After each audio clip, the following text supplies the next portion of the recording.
I hereby call to order this hearing, Arctic Frost, the Modern Watergate. 50 years ago, Watergate exposed a simple but profound abuse of power.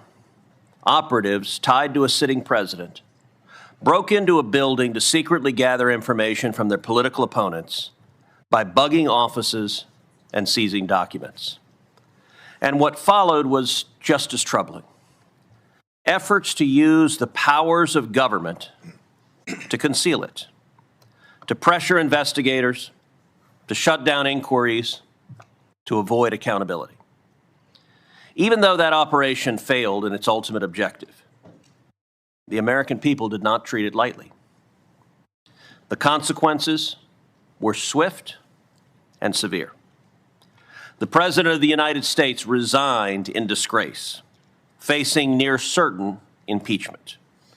And dozens of officials, more than 40 individuals connected to the scheme, were indicted or jailed because the attempt itself was the offense.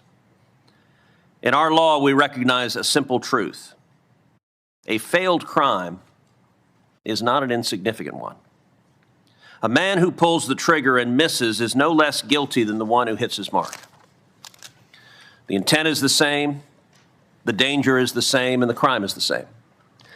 And if Watergate taught us anything, it is that even a single abuse of power carried out by a handful of individuals can shake the foundations of our republic.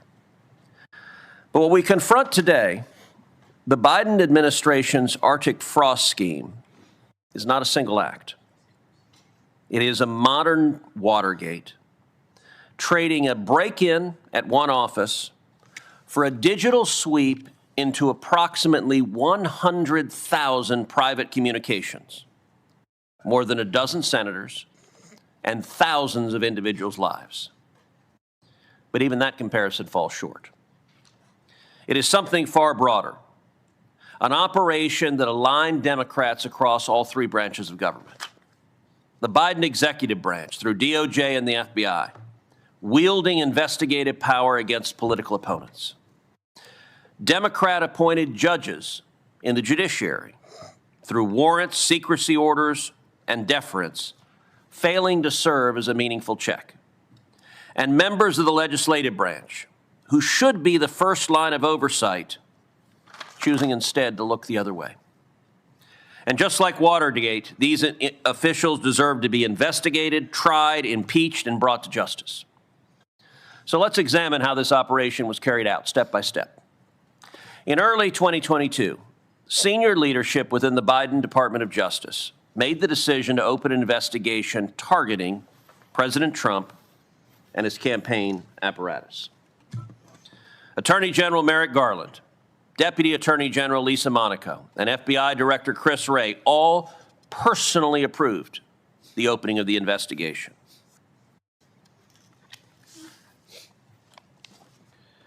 On April 4th, 2022, they signed a confidential memo with each of their signatures.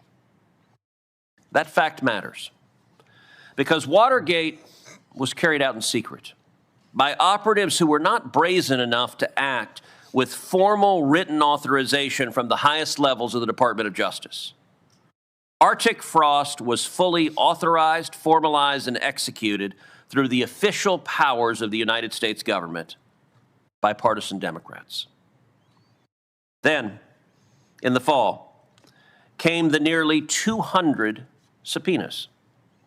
We're talking about information pertaining to hundreds of entities and individuals.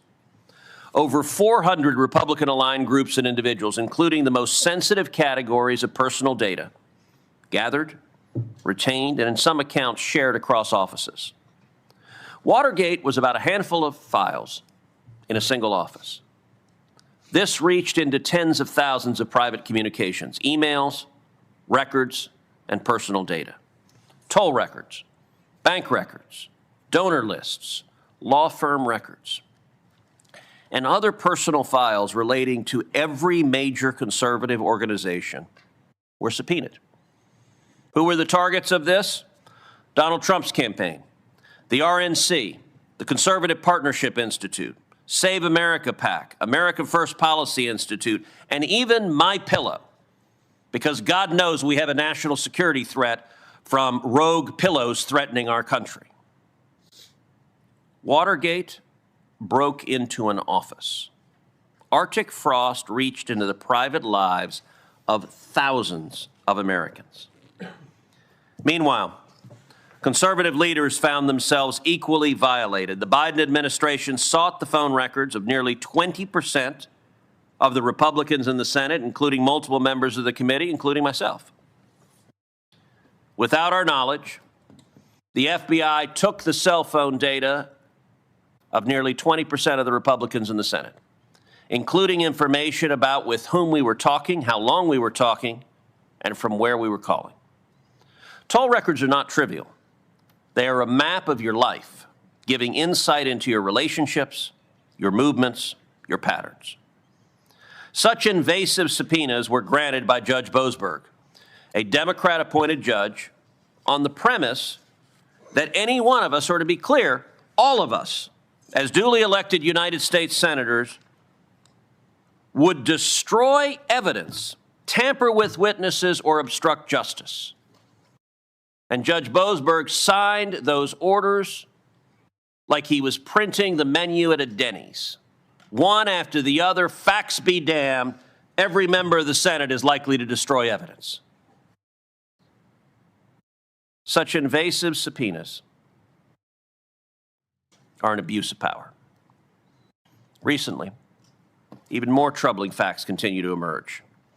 Biden's Department of Justice subpoenaed the toll records of now FBI Director Kash Patel and now White House Chief of Staff Susie Wiles. They were not aiming low. They were trying to take out everyone on the other side. Both were at the time private citizens and key members of President Trump's 2024 election campaign.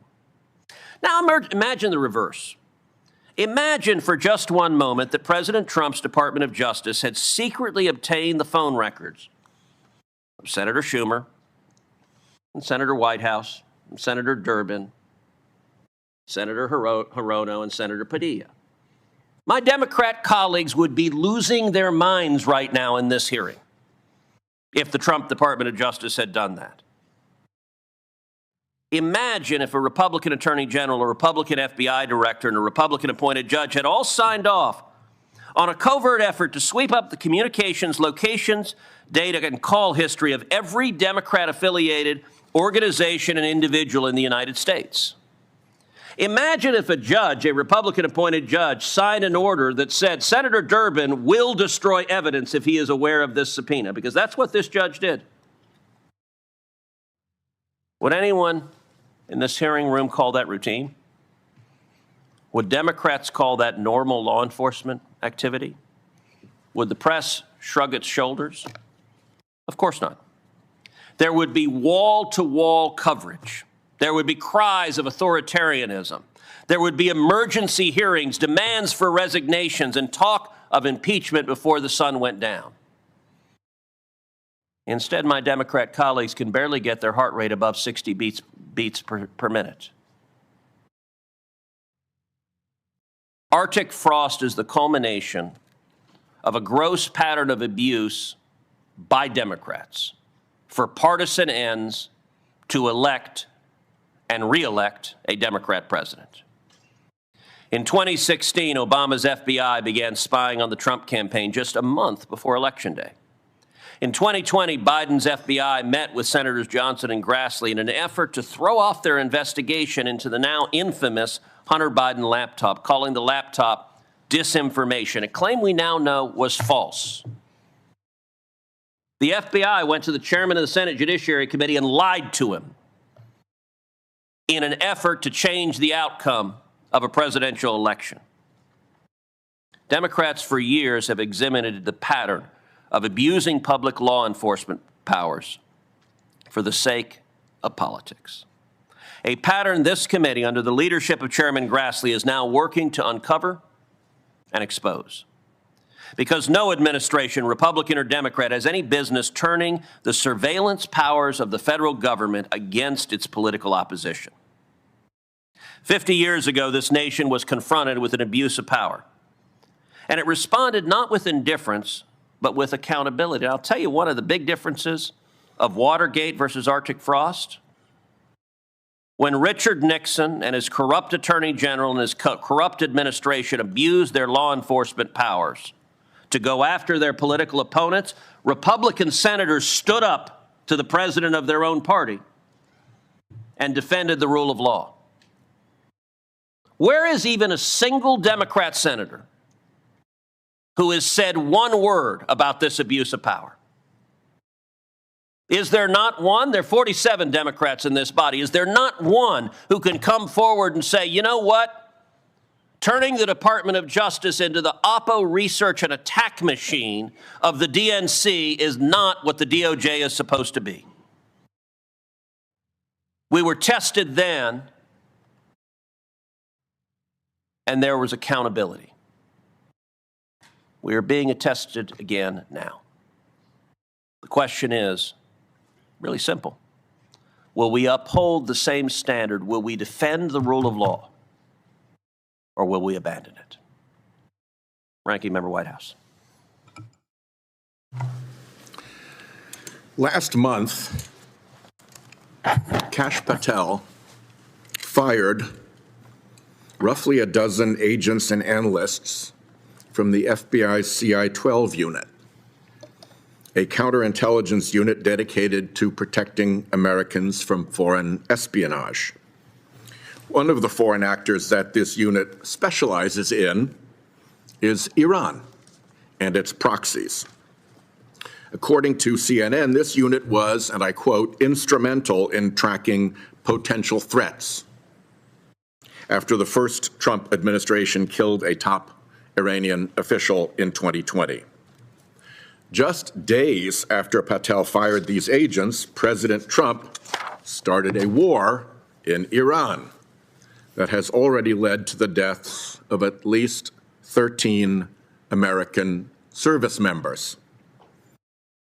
If it seems like a bad decision to fire career law enforcement professionals who specialize in defending against Iranian threats, just days before we start a war with Iran, that's because it is. And it's even worse when you consider why Patel fired these agents. These agents had been assigned to Jack Smith's investigation into Donald Trump's illegal hoarding of classified documents at Mar-a-Lago. Patel claims that as part of that investigation, Jack Smith issued grand jury subpoenas for toll records for Patel and for Susie Wiles when they were private citizens. Patel also insists that the FBI recorded one of Wiles's phone calls, which her own attorney has denied. If you ask anyone with law enforcement experience to react to news that the FBI may have sought these toll records, the response is simple. Of course they did. Virtually every investigation involves subpoenas for toll records for any number of reasons. Sometimes it's to construct a timeline of events. Sometimes it's to rule out wrongdoing. Sometimes it's to prepare for a witness interview. Sometimes it's to help understand the scope of a conspiracy. In fact, the first Trump DOJ did the same thing Republicans have criticized Jack Smith for doing, getting the toll records of members of Congress, following the DOJ policies then in place, and getting non-disclosure orders. Here's what Chairman Grassley said at the time. Investigation into members of Congress and staff are nothing new, and the Justice Department has specific procedures for such sensitive investigations. Apparently, when the Trump DOJ does it, it's nothing new. When Jack Smith does it, it's a modern Watergate. With Patel, it's obvious why Jack Smith was looking at him. Patel made himself a fact witness in that investigation. He went on podcasts bragging about how he planned to post classified information online at Donald Trump's direction, and how he'd personally witnessed Donald Trump declassify records. We have known for years that Smith was looking into Patel's role because Smith subpoenaed Patel to testify before a grand jury. Where is Patel's grand jury testimony? Why is that still hidden? The same goes for Ms. Wiles. Wiles is referenced in the indictment against President Trump because Trump showed her classified documents when she didn't have a security clearance. The same month that indictment came out, the PAC Wiles ran received its highest payment ever from the Trump campaign. That's another thing that any investigator worth their salt would take a close look at. The same goes for the rest of the subpoenas my colleagues on the other side want to talk about today. Jack Smith was investigating a massive conspiracy by Trump officials and their allies to overturn an election and attack the Capitol on January 6. Is anyone surprised that he issued subpoenas as part of that investigation? And why? As Smith told the House Judiciary Committee under oath, his investigation, quote, involved interviewing and subpoenaing records of Republicans because that's who Donald Trump sought to prey on to stay in office. Somebody geared up the Republican Attorneys General Association, or RAGA, to sponsor the rally that turned into the riots on January 6 and pay for robocalls, urging people to march to the Capitol building and fight to protect the integrity of our elections. Jeffrey Clark, who worked at DOJ at the time, tried to convince the Department of Justice leadership to send a letter to try to overturn the election results in Georgia.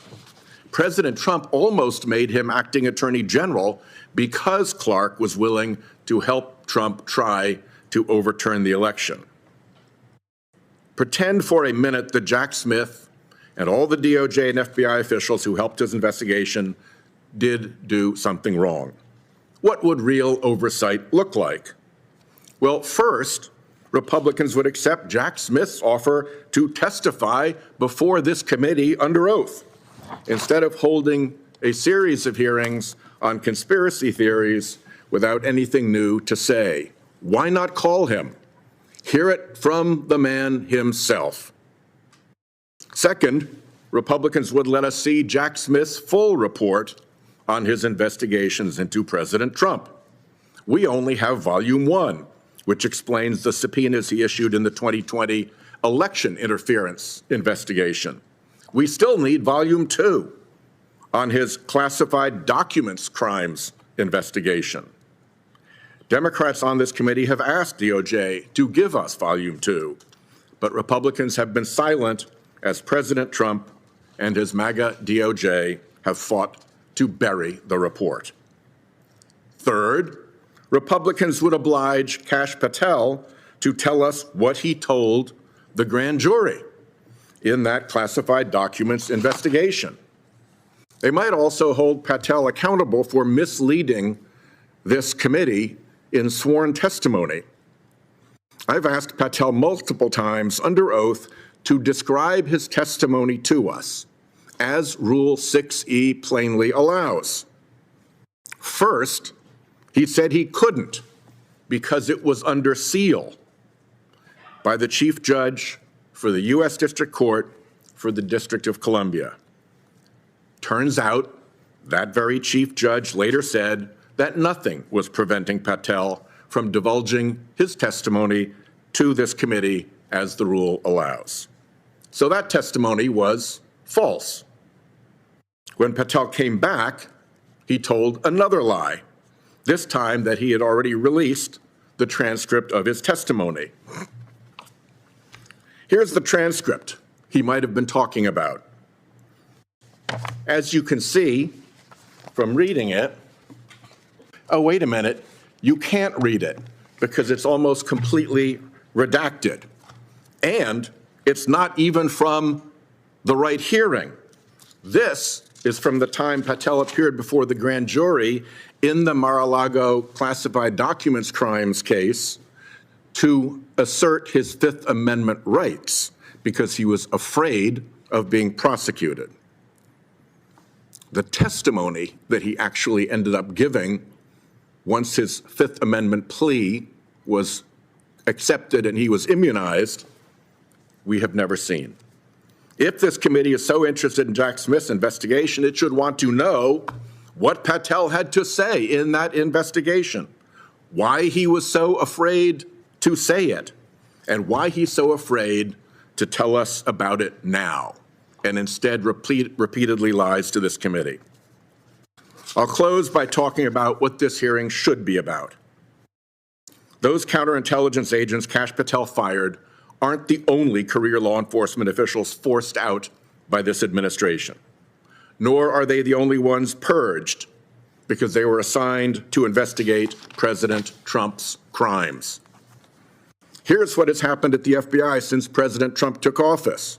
The FBI has lost at least 300 agents working on national security matters, transferred agents out of the domestic terrorism operations section, disbanded the Foreign Influence Task Force, and instructed joint terrorism task forces to work on immigration cases. At DOJ, more than 6,000 employees have left. The National Security Division has lost up to 1/3 of its leadership, half the line prosecutors in the counterterrorism section, and half the workforce in the counterintelligence section. Attorney General Bondi disbanded DOJ's Task Force Capture, Kleptocracy Team, and Kleptocracy Asset Recovery Initiative. It is the same story throughout the administration where conspiracy theories and obsessions with revenge are decimating the career law enforcement who protect us against national security threats. Major cuts at the Office of the Director of National Intelligence. Laura Loomer forcing out the heads of the NSA and U.S. Cyber Command. DHS gutting its Office to Prevent Domestic Terrorism and putting a 22-year-old with no experience in charge. And cutting the workforce of CISA, which protects us from cyber security threats from bad actors like Iran. Americans are made less safe every time this committee holds a hearing promoting fake outrage about Jack Smith and denigrating FBI and DOJ professionals. Every time MAGA influencers like Laura Loomer convince the president to fire agency heads. And every time Kash Patel fires FBI experts because he wants to distract from his own incompetence, his wasting of taxpayer dollars to fly around the world on a private jet, his partying at the Olympics, or his undermining of the FBI's own investigation. Instead of chasing conspiracy theories down rabbit holes, that's what we should be focused on. Chairman Grassley. Yeah. Thank you, Senator Cruz, for your strong leadership, but more importantly for the outstanding statement you gave this morning that reminds us a lot of history as well as what's going on right now. Today is the second in a series of Artie Frost hearings that I've authorized as chairman. I started my investigation into Arctic Frost in July of 2022 based on credible whistleblower disclosures. Senator Johnson has since joined the investigation, and I appreciate our joint work. Our goal is to publicly release as many records as possible. The public has a right to know how the taxpayer dollars have been used and who was involved up and down the decision-making chain. Today, we're making new records public. Some records are dated January 2023 before Jack Smith's team secretly sought most member tolling data. The records include a wish list created by Smith's team naming 14 members of Congress for whom they wanted to seek tolling data. Some of those members are senators on this very committee. But the list notes that Smith's team already knew these members had communication, so include text messages for some members with individuals associated with President Trump. And Jack Smith was certainly aware of this effort. To quote from the emails we're making public today, quote, "Before we tell Maine, meaning Maine Justice, we're going to fire off subpoenas for so many members' tolls, I should make sure that Jack's aware." Another record states that, quote, "Unlikely the many of these members will cooperate with, unlikely many of these members will cooperate with our investigation." The same record also says the members, quote, "likely have a valid speech or debate privilege, immunizing them from compelled testimony," end of quote. I've already publicly released other records showing Smith's team was warned that subpoenaing congressional information could violate the speech and debate clause.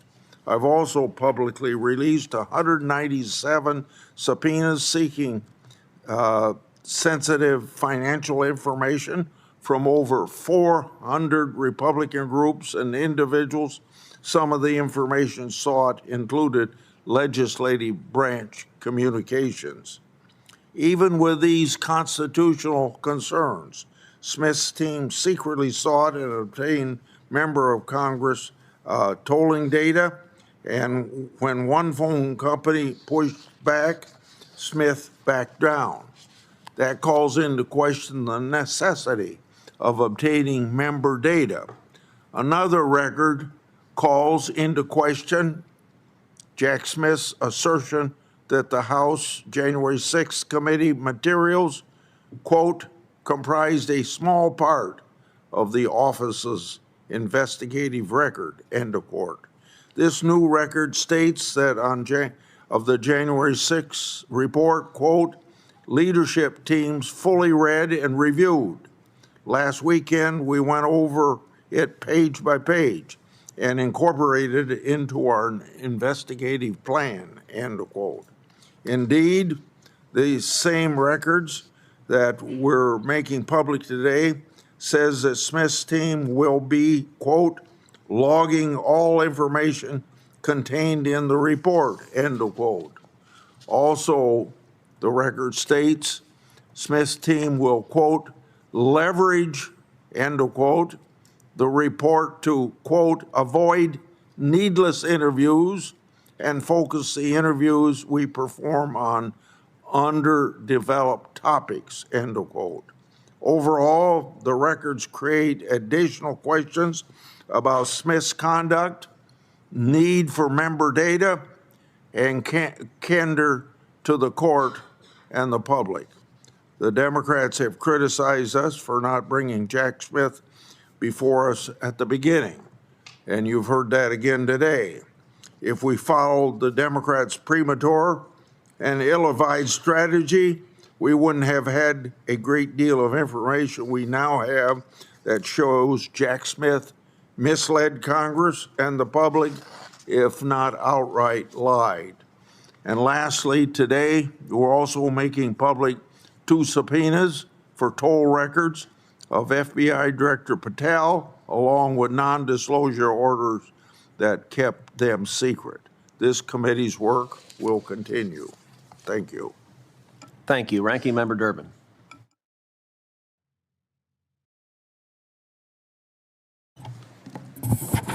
Thank you, Mr. Chairman.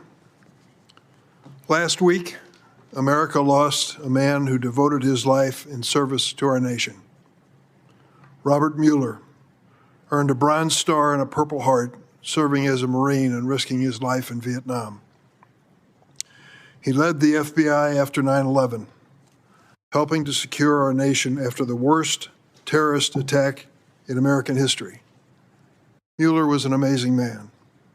A registered Republican, he was appointed and reappointed by not only Republican President George H.W. Bush, but Bill Clinton, George W. Bush, and Barack Obama. He holds an historic distinction. He is the only FBI director, other than J. Edgar Hoover, who had his tenure at the FBI extended beyond the 10-year limit by a vote of 100 to nothing in the United States Senate. He was given approval to serve an additional 2 years under President Obama. I worked with Robert Mueller for many years. I remember reaching out to him after 9/11 and the news that the technology available at the FBI was so ancient on the day of the attack of 9/11 that you could buy more modern and effective technology at a Radio Shack. I said to him, I am not an expert in this area in any way whatsoever, but I want to help you if I can. I want it to be a bipartisan effort, and we worked together for years. I never, ever questioned Bob Mueller's devotion to our nation or his personal integrity. How did President Donald Trump respond to news of Robert Mueller's passing? I quote the president, "Good. I'm glad he's dead." Let me repeat that. The president said, when notified of Robert Mueller's passing, "Good. I'm glad he's dead." Those reprehensible words should be condemned by every member of the committee on both sides of the aisle. Unfortunately, under Republican leadership, this committee has been complicit in the attacks on Robert Mueller, spending years spreading debunked conspiracy theories about his investigation into Russia's interference in the 2016 election. We're here today to attack another special counsel investigation led by another honorable public servant. As the title of this hearing makes clear, the majority is wasting this committee's time and resources on another baseless, partisan witch hunt. President Trump spent months attempting to unlawfully overturn his 2020 presidential election loss. It was known as the big lie. We heard it over and over again. It culminated in a deadly attack on the Capitol, which many of us lived through on January 6th. Then President Trump removed hundreds of pages of classified documents from the White House, and as a private citizen, held them at his Mar-a-Lago residence, some next to a toilet, refusing for more than a year to return these documents. Despite this unprecedented and egregious conduct, my Republican colleagues claim the Watergate-level scandal is the actual investigation into Trump's brazen transgressions, not his historically dangerous action. It would have been a dereliction of duty for any prosecutor investigating the effort to overturn the 2020 election not to subpoena organizations like Turning Point USA, an organization that helped plan the so-called Stop the Steal rally that led to the January 6th deadly attack on the United States Capitol. Similarly, any prosecutor worth his salt would have subpoenaed Kash Patel, who was a material witness in the classified documents case. Patel even infamously claimed to be the sole witness of President Trump's supposed blanket declassification of classified documents. Now, if my Republican colleagues were serious about this issue, they would have called Special Counsel Jack Smith to testify under oath before this committee. The Democrats on this committee notified the chairman in October of last year, 6 months ago, that Smith was not only available to testify, he would do so under oath and answer the questions raised in this hearing. What has happened in the last 6 months? No action by the Republican leadership of this committee to bring the sole major witness of this event before the committee under oath to ask specific questions. Why? Why is this committee afraid to bring Jack Smith before it under oath? For 6 months, they have avoided it. You want to know why? They can continue these sham hearings over issues that don't exist. The majority has also refused to support Committee Democrats' request to release Volume 2 of Special Counsel Smith's report, which Senator Whitehouse noted. Let me draw attention to the issues the committee should be addressing instead of this farce today. Over the past year, President Trump, Attorney General Bondi, and Director of the FBI, Patel, have systematically dismantled the Federal Bureau of Investigation, the premier law enforcement agency in the United States, if not the world. These purges are making every American less safe. Most recently, Patel reportedly fired at least 6 agents and several other FBI personnel who'd been assigned to work related to President Trump's mishandling of classified documents. These terminations were seemingly to save face with President Trump in response to the negative press Director Patel received for his embarrassing appearance chugging beer at the Olympic Games. Several of the fired agents were reportedly part of a global counterintelligence squad, which Senator Whitehouse has referred to, particularly appropriate at a time we are at war with Iran. In other words, Director Patel's political retribution has weakened the FBI's ability to counter Iranian threats at the exact time that not only America, but certainly the men and women in uniform needed them to keep themselves safe. Watergate is the story of a president who engaged in a vast illegal conspiracy to remain in power and uses control of the levers of government to obstruct investigations into his own misconduct. Back then, the Senate stood up for the Constitution and the rule of law, exposing Nixon's corruption by investigating the serious allegations against him. Today, Senate Republicans waffle between indifference to outright celebration of President Trump's brazen misconduct, despite the real dangers it poses. We cannot continue on this course. The American people face real challenges from citizens being summarily executed for exercising their First Amendment rights, into the skyrocketing price of the cost of living under this administration. This hearing will not help a single person other than Donald Trump, and the Republican majority should do better for their constituents. A senator from Texas should know a dead horse when he sees one. This hearing is an attempt to throttle a dead horse to a gallop. There aren't enough giddy-ups in the world to accomplish that goal. I yield. For a Chicago man, that was an awful lot of rodeo references. Chairman, I don't quite know how to do this, but I would like to ask that this transcript be made an exhibit in this proceeding. It's 22 pages of examination of the witness in which only these words are public. So upon the advice of counsel, I'll be invoking my Fifth Amendment privilege. The whole rest of it is redacted. I assume that it can go in as an exhibit with the image of all the redactions. And if that's the case, I'd like to ask that it be made an exhibit in this proceeding. Without objection, it will be admitted. Also, on behalf of Chairman Grassley and Senator Johnson, Chairman of the Permanent Subcommittee on Investigations, I enter into the record 30 newly uncovered and significant investigatory documents regarding Arctic frost that shed light on the decision-making of the Biden Department of Justice. This includes 197 subpoenas targeting over 400 Republican individuals and entities that former Special Counsel Jack Smith and his team issued as a part of the indiscriminate election case against President Trump. These are not routine materials. These are internal investigative records that shed light on how and why the Biden Department of Justice authorized and carried out this operation.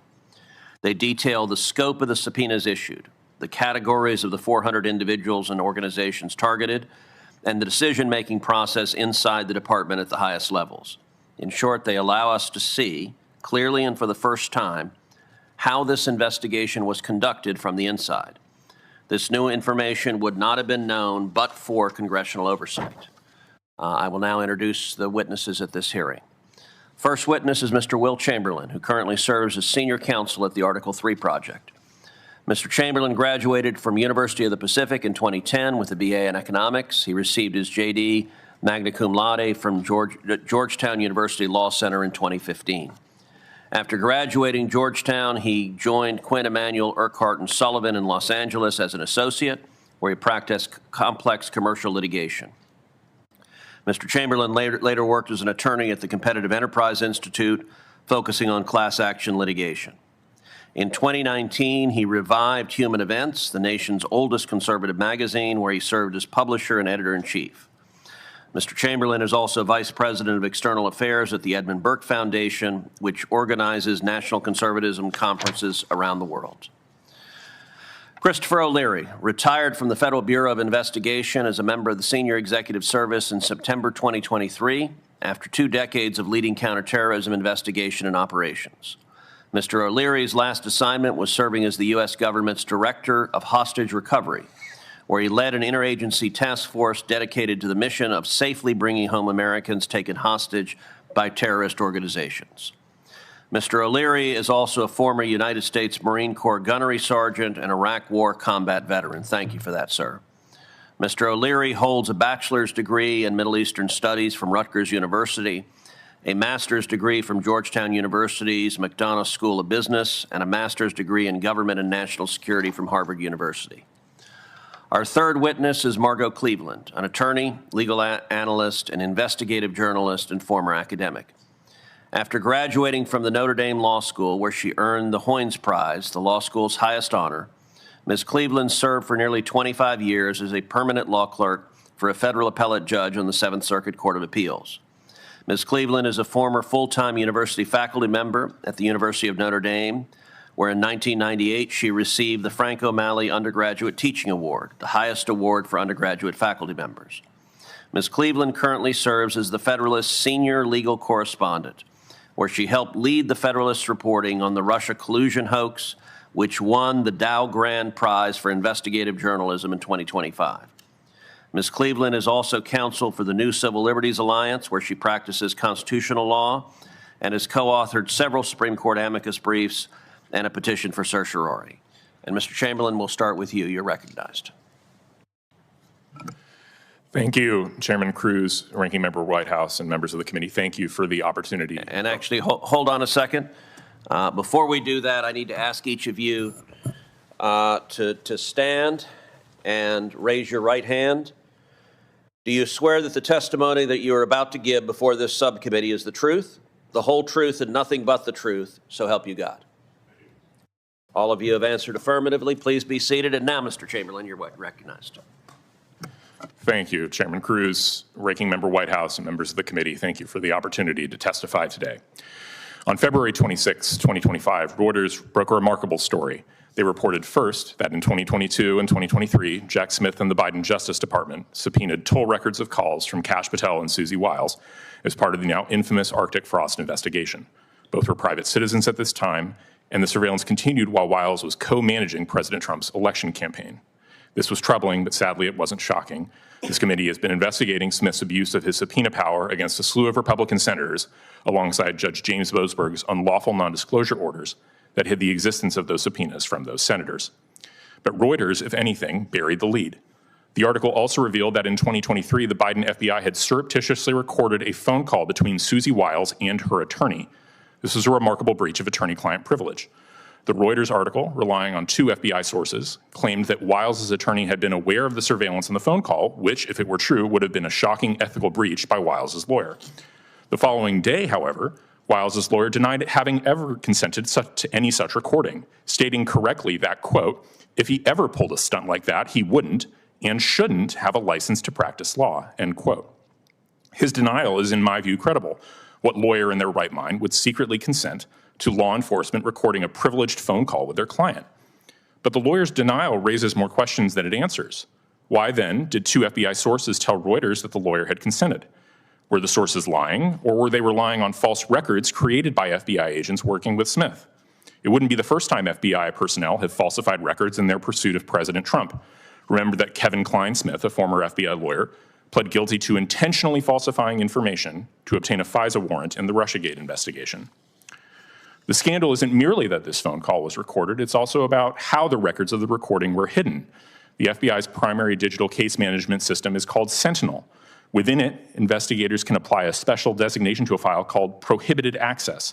Files coded this way become completely invisible in standard Sentinel searches. If an agent runs a keyword search that should hit these documents, the system returns a false negative. It reports no responsive documents, even though they exist. While this prohibited access designation might make theoretical sense for files dealing with the most sensitive classified matters, it clearly does not make sense that records of Susie Wiles' phone call being surveilled would qualify. The agents who marked those records prohibited would have known that. If Wiles' lawyer had been aware of the recording, it would have constituted consensual monitoring. Monitoring such a call would likely require DOJ approval, but it could be lawful. But if Wiles' lawyer did not consent to the recording, we are likely looking at an illegal wiretap of a phone call between a presidential campaign manager and her own lawyer, one where the agent or agents who conducted the wiretap lied about Wiles' lawyer's lack of consent and then coded it as a prohibited file in the hopes that no one would ever find out about it. This would be a more brazen FBI intervention into domestic politics than anything during the Russiagate investigation, which is certainly saying something. We often hear liberal law professors complain about the Trump administration undermining the DOJ and FBI's independence. Sophisticated listeners should immediately translate independent as unaccountable. Illegal wiretaps and inappropriate prohibited file classifications are the fruits of an independent FBI that acted with impunity because it was not subject to the democratic accountability that our Constitution demands. The President is tasked with the responsibility to take care that our laws be faithfully executed, not to submit to the FBI and DOJ, transforming themselves into an unaccountable fourth branch of government. And this body can help by providing essential oversight and scrutiny. I welcome any questions. Thank you. Mr. O'Leary, you're recognized. Chairman, ranking member, and distinguished members of the committee, thank you for the opportunity to appear before you today. In his farewell address to the nation, President George Washington warned that the health and survival of a republic required leaders who exercise virtue and resist the pull of partisan division. It is in that spirit that I offer my testimony today. I come before you not as an advocate for any political party or position, but as a nonpartisan former special agent of the FBI where I served for over 2 decades. My intent is to provide the committee with a clear, experience-based understanding of how the FBI operates, its investigative standards, institutional culture, and the professional norms that guide its work. The men and women of the FBI have long stood as a quiet bastion between order and chaos, guided not by politics or public acclaim, but by an enduring commitment to the Constitution and the rule of law. Their character is forged in an environment where integrity is not aspirational, it is required. Every day, often without recognition, they make decisions that demand moral clarity, professional restraint, and personal courage. These are not abstract virtues within the FBI. They are lived expectations, reinforced through training, supervision, and deeply rooted in institutional culture. The FBI's investigative process is grounded in predication, facts, intelligence, and evidence, not ideology or affiliation. Agents are trained to clearly articulate and document the factual basis for opening and continuing investigations. And those decisions are subject to multiple layers of supervisory and legal review. Equally important is the internal culture of the FBI. The bureau I served had no tolerance for political ideology or personal bias influencing investigative work. This was not simply a matter of formal policy. It was an expectation reinforced through leadership, peer accountability, and institutional norms. The credibility of the FBI, both in court and in the eyes of the public, depends on that neutrality. And FBI professionals understand that their work must withstand scrutiny, not only in the moment, but years later. Allegation that the FBI has engaged in broad, coordinated conspiracies to investigate individuals based on political affiliation or ideology are inconsistent with my experience and unsupported by evidence or reason.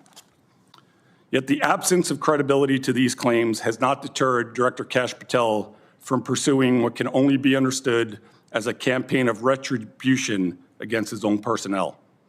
When agents and analysts are removed not for misconduct, but for their lawful participation in duly authorized investigations, the conclusion that such actions are politically driven is self-evident. This form of retaliation against the dedicated professionals of the FBI has eroded trust in leadership, damaged morale, introduced uncertainty across the workforce, and disrupted the continuity of ongoing operations. Equally concerning are the national security implications, with the loss and marginalization of experienced personnel and diminished institutional knowledge, drastically impacting the FBI's ability to effectively confront threats from terrorism, espionage, and cyber adversaries. Left unchecked, Director Kash Patel's actions risk inflicting generational harm on an institution central to the safety and security of the nation. In closing, I would emphasize that the strength of the FBI and our broader system of justice depends on its independence from political influence. It's a principle that those who serve within the Bureau understand as fundamental to their duty. Being an FBI agent is neither a job nor a profession, but rather a vocation. Service to the nation is not a slogan in the FBI, it's a calling, a steadfast commitment to the cause of freedom, democracy, and justice. This ethos is rooted in a tradition of excellence that spans generations. The legacy of the G-Man is not merely a cultural artifact, but a standard, one that reflects professionalism, discipline, and an unyielding pursuit of truth. Each new generation of G-men and women inherit not only the responsibilities of the role, but the weight of that legacy and the obligation to uphold it. Day after day, the men and women of the FBI answer the call and choose duty over comfort, principle over expedience, and service over self. Their work is often unseen and their successes unheralded, but the nation is safer because of their steadfast commitment, their adherence to the rule of law, and their fidelity to the ideals that define the FBI. Thank you for the opportunity to appear before you today. I look forward to answering your questions. Thank you. Ms. Cleveland, you're recognized. Chairman Cruz, Ranking Member Whitehouse, and members of the subcommittee, thank you for the opportunity to testify concerning the grave constitutional violations inflicted as part of Arctic frost. After the 2020 election, an anti-Trump FBI agent named Tim Tybalt attempted to use the Justice Department to destroy the president. Tybalt's efforts led to the launch of Arctic frost. Soon after, Merrick Garland tapped Jack Smith, a hyper-aggressive prosecutor known to overstretch the meaning and intent of the law, to serve as special counsel. Smith proved himself true to form, indicting Trump for allegedly violating a statute enacted in the aftermath of Enron, based in part on a theory of criminal liability the Supreme Court would later hold invalid. The Supreme Court would later also halt Smith's efforts to prosecute Trump for actions that fell within the president's official duties. Beyond being a partisan in his own right, Smith stacked his team with partisan Democrats, such as J.P. Cooney and Ray Holser. Cooney and Holser served as Smith's top deputies, and in them we see the clear double standard and political bias that permeated the DOJ and FBI. Before joining Smith's team, Cooney crafted an outrageous sentencing memorandum that sought to send Trump advisor Roger Stone to prison for 7 to 9 years. Cooney's sentencing recommendations were so unhinged that the then Attorney General William Barr intervened. Cooney responded by spreading unfounded rumors that Barr and the acting U.S. Attorney were being improperly political, with media leaks furthering that narrative, eventually leading to an Inspector General investigation. The IG cleared the Trump administration, but chastised Cooney. Holser, for his part, demonstrated his partisan proclivities when he headed up the public integrity section and refused the FBI's request to open an investigation into the Clinton Foundation. But Holster's partisan protection racket went further when he withheld a 6-page timeline of the Clinton Foundation investigation from the then U.S. Attorney operating out of Little Rocket. Instead, he provided an abbreviated 2-page summary that omitted all references to interference from the DOJ and the FBI leadership. In contrast, when the target was Trump, Holster, along with Cooney, drafted a memorandum to justify subpoenaing the toll records of about a dozen members of Congress, notwithstanding internal email discussions acknowledging a clear speech or debate clause problem. They then hid the details of those subpoenas using the prohibited access functionality of Sentinel, which ghosted the FBI records. As this committee well knows, because many of you were victims, Smith approved the subpoenas and obtained the toll records of Senators Blackburn, Graham, Hagerty, Hawley, Loomis, Johnson, Kennedy, Scott, Sullivan, and Tuberville. Only Senator Cruz escaped the invasion into his privacy and the violation of the speech or debate clause because his cell phone provider questioned the subpoena. From this subcommittee's January 7th hearing, you also know that Smith's team sought a non-disclosure order from Chief Judge James Boasberg, apparently without informing him that the targets were members of Congress. I say apparently because Chairman Cruz's request for the non-disclosure application to be unsealed has been ignored. Yet again, we see the double standard and the weaponization. Judge Boasberg has still failed to order Smith and his prosecutors to show cause for why they should not be held in contempt for concealing the members of Congress were the ones who were being targeted. This fact should not be ignored if you are to believe Smith and the administrative office of the court's testimony that Judge Boasberg did not know that your identities were involved. It makes absolutely no sense that Boasberg would not enter a show cause order to hold Smith accountable for violating your rights, given Judge Boasberg's nearly year-long crusade to hold a member of the Trump administration in contempt. We now know that Smith violated the speech or debate clause, rubber-stamped by Judge Boasberg. He went further and he subpoenaed the toll records of Kevin McCarthy, former Speaker, and Chairman Jim Jordan, again under cover of a non-disclosure order. Add to that the hundreds more served on individual Republicans, including Trump's attorneys, Republican organizations such as Charlie Kirk's Turning Point USA. And they didn't seek merely toll records, but also bank records, which revealed the donor base. The breadth of these constitutional intrusions is unprecedented. But to recap, Smith unconstitutionally was appointed special counsel in violation of the Appointments Clause.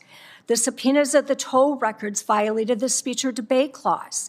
The vast and unjustified subpoenas to Republicans and the organizations that were connected to them violated the First Amendment associational rights.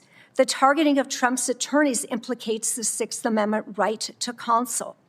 And using prohibited access to bury records is a huge due process violation that raises potential violations of Brady.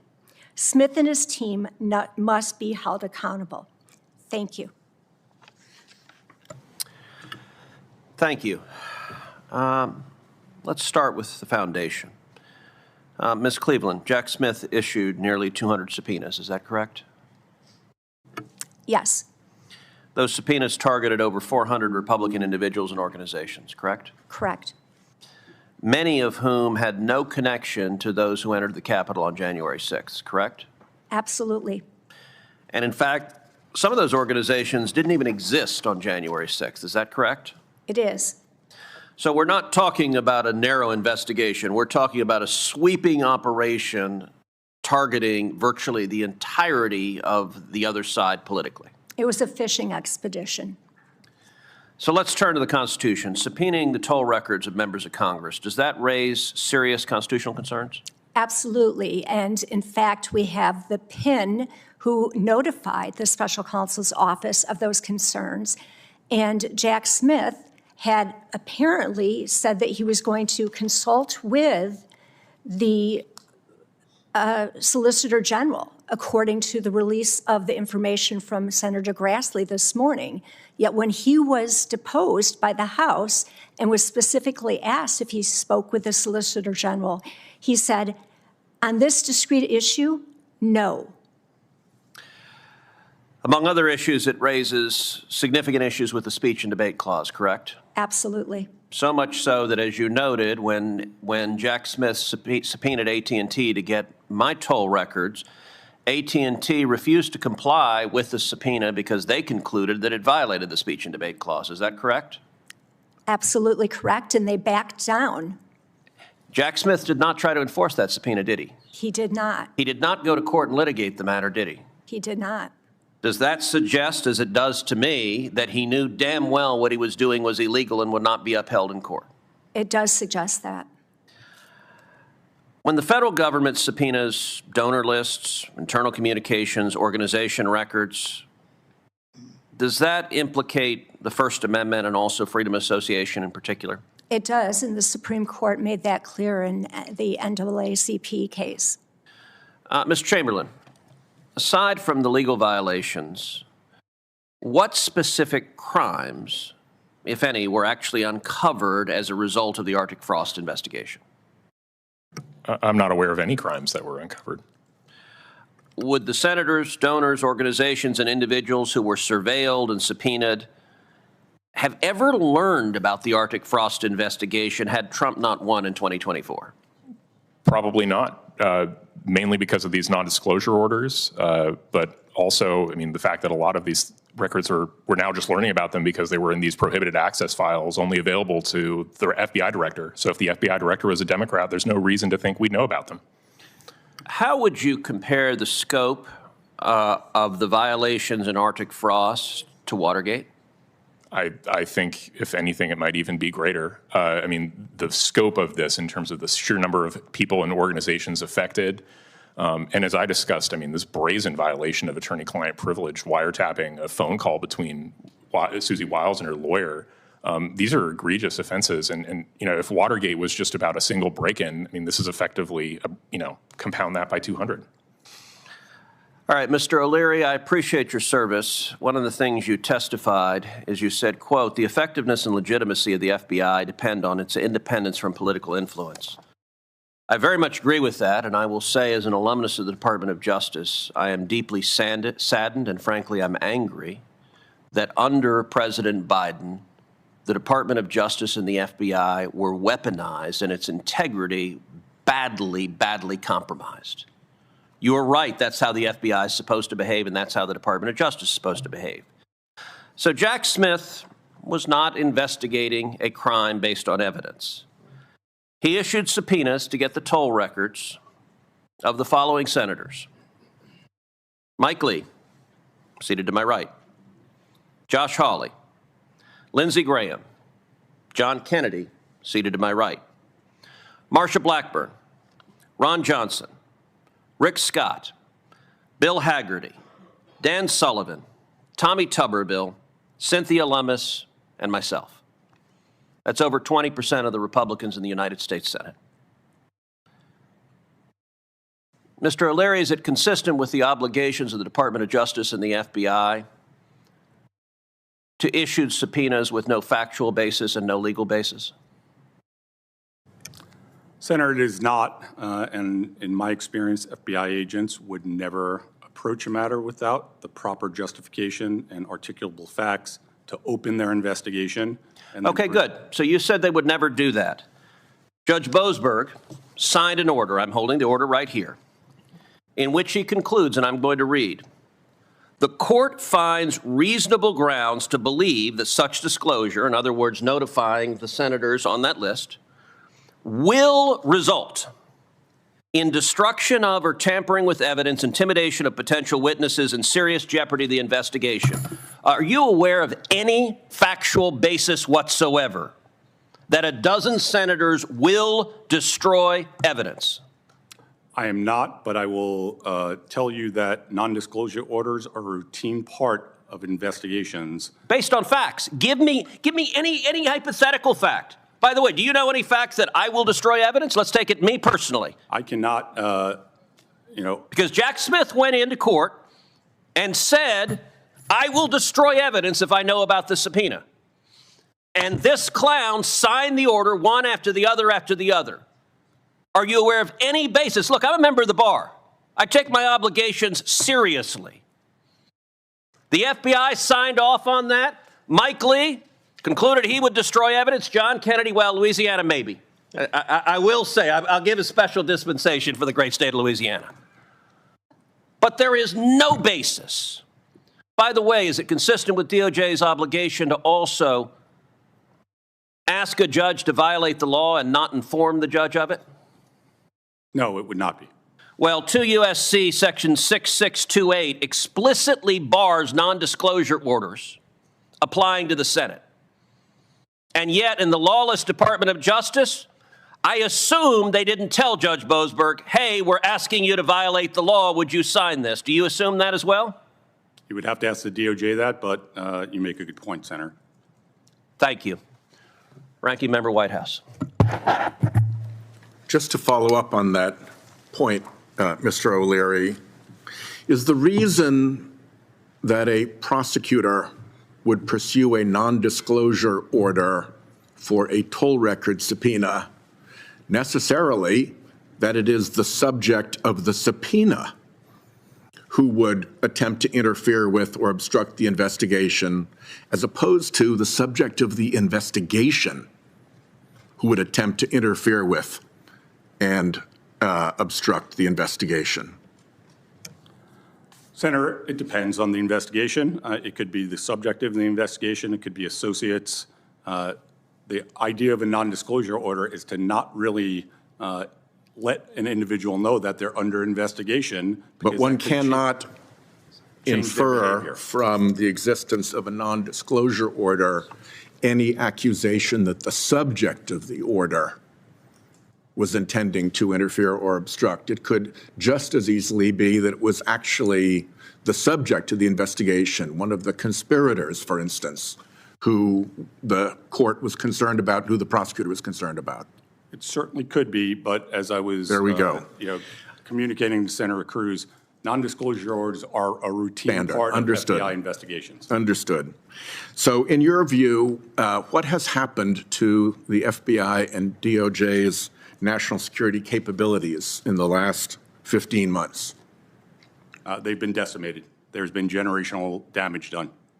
And with respect to the quiet bastion you referred to, and the standards of virtue and integrity that you spoke so passionately about, were those standards of virtue and integrity, the fidelity, bravery, and integrity of the FBI, met by agents who Kash Patel then turned on and fired?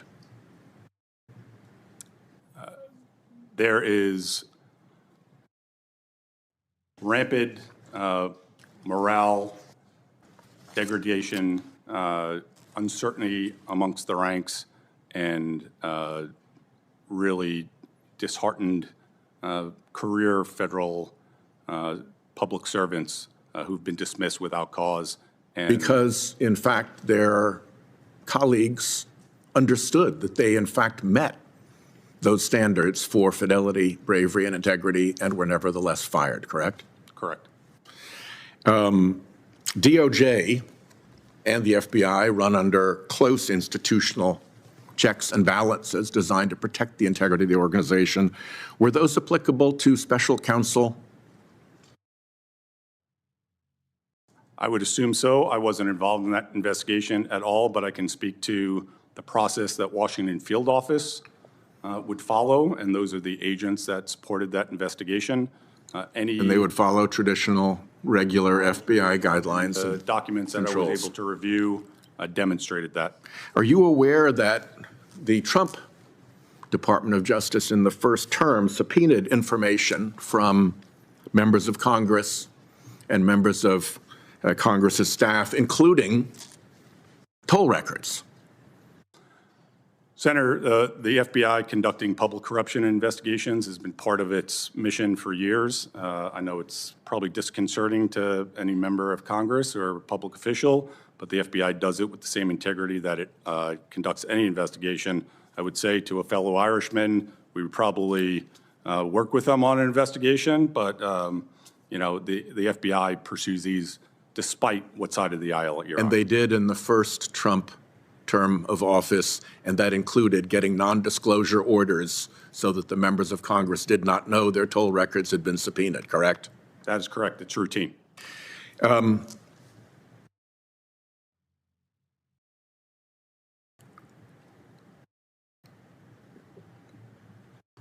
Tell me a little bit, as we wrap up here, about the work of the CI-12 unit and what condition it is now in as hostilities with Iran exist. So CI-12 is a foreign counterintelligence squad in Washington field office, and the agents that were dismissed from there and from the counterintelligence division at FBI headquarters work a variety of counterintelligence priorities. Iran is one of them, and dismissing some of these people just days before the war with Iran kicked off creates problems with sustained focus and could impact operations. And in fact, some of the FBI's institutional knowledge is contained in the knowledge and experience of senior FBI agents. And so when they are purged for political reasons, that component of the Bureau loses something fairly significant. That is true, Senator. So there were some senior leaders at headquarters that were removed. And then in this last year alone, 2 assistant directors from Washington field office were both removed. My time is up. Thank you, Chairman. Thank you. Without objection, I'd like to With respect to the question of the NDOs and the reason for that, I'd like to put into the record the letter that I wrote to Speaker Johnson, giving what I consider to be the accurate background related to that, dated January 15, 2026. Without objection, it'll be entered into the record. Thank you. Also, without objection, I want to introduce into the record a November 2nd, 2023 letter from Chairman Grassley to the DOJ Office of Inspector General, raising concerns that in 2017, DOJ subpoenaed personal phone and email records of Republicans and Democrat congressional staff. I'm also entering into the record a November 8th, 2023 letter from me, Chairman Grassley, and Senator Lee to Attorney General Garland, raising similar concerns and requesting information on the subpoenas of congressional staff. Contrary to what Senator Whitehouse said in his opening, Republicans did raise concerns about the DOJ obtaining records from congressional staff of both parties. And I will say, just a minute ago, Mr. O'Leary, you were being asked by Senator Whitehouse about investigating members of Congress, and it is certainly true that DOJ has a long tradition if there's evidence of particular misconduct. For example, our former colleague, Senator Menendez, is currently incarcerated in prison for corruption. And if you've got evidence of criminal conduct of one individual, the Department of Justice has an obligation to investigate that. Would you agree that's qualitatively different than a fishing expedition targeting 20% of the Republicans in the Senate? Would you agree that's qualitatively different? I'm not familiar with the details of either investigation, so I wouldn't want to speculate. Well, let me ask you this. Would you be troubled if tomorrow the Trump Department of Justice issued a subpoena for the phone records of every Democrat that sits on the Judiciary Committee? Not if it was based on factual evidence, specific and articulable facts. Well, let me be clear. I'd be damn troubled, and that would be an abuse of power. And I'm going to predict not a single Democrat's going to say even a word about the abuse of power on their side, and that double standard is troubling. Senator Lee. Thank you very much, Senator Cruz, for convening this hearing. It's an important topic. About a half century ago, President Nixon resigned. He did so under pressure on the basis of public outrage that stemmed from a break-in at DNC headquarters. It's an act of lawfare, you might say, or maybe better said, political espionage. Today, the media and my Democrat colleagues have fallen conspicuously silent when confronted with a scandal that in some ways is of much larger proportions because it involves the official law enforcement apparatus of the U.S. government in a much more direct way than that one did. President Biden's systematic weaponization of the Department of Justice and federal law enforcement against his political opponents is a development of staggering proportions. And by development, I mean scandal. Just like the Watergate break-in, Arctic frost was ultimately an attempt to sway the results of a presidential election. But this comparison may even be unfair to President Nixon, who never attempted to quash dissent by putting the opposition candidate in prison for trumped-up charges. Now, thankfully, the Biden administration failed in that misguided effort. President Trump was elected by the people to become the 47th president of the United States. But we have to ensure that this kind of lawfare can't occur again. Mr. Chamberlain, I'd like to start with you. Your testimony focuses, among other things, on an FBI recording of a 2023 phone call between Susie Wiles, who was at the time managing President Trump's presidential campaign, and her lawyer. Now, according to the FBI, the lawyer was aware of the recording, but isn't it true that the lawyer denied that he had ever consented to that arrangement? That's true. That was widely reported. And if, in fact, the lawyer did not consent, your testimony today is that this would have been and was an illegal wiretap by the FBI in the absence of her lawyer's consent with the FBI. That's correct. And the FBI designated this as a prohibited file to prevent anyone from finding out about it.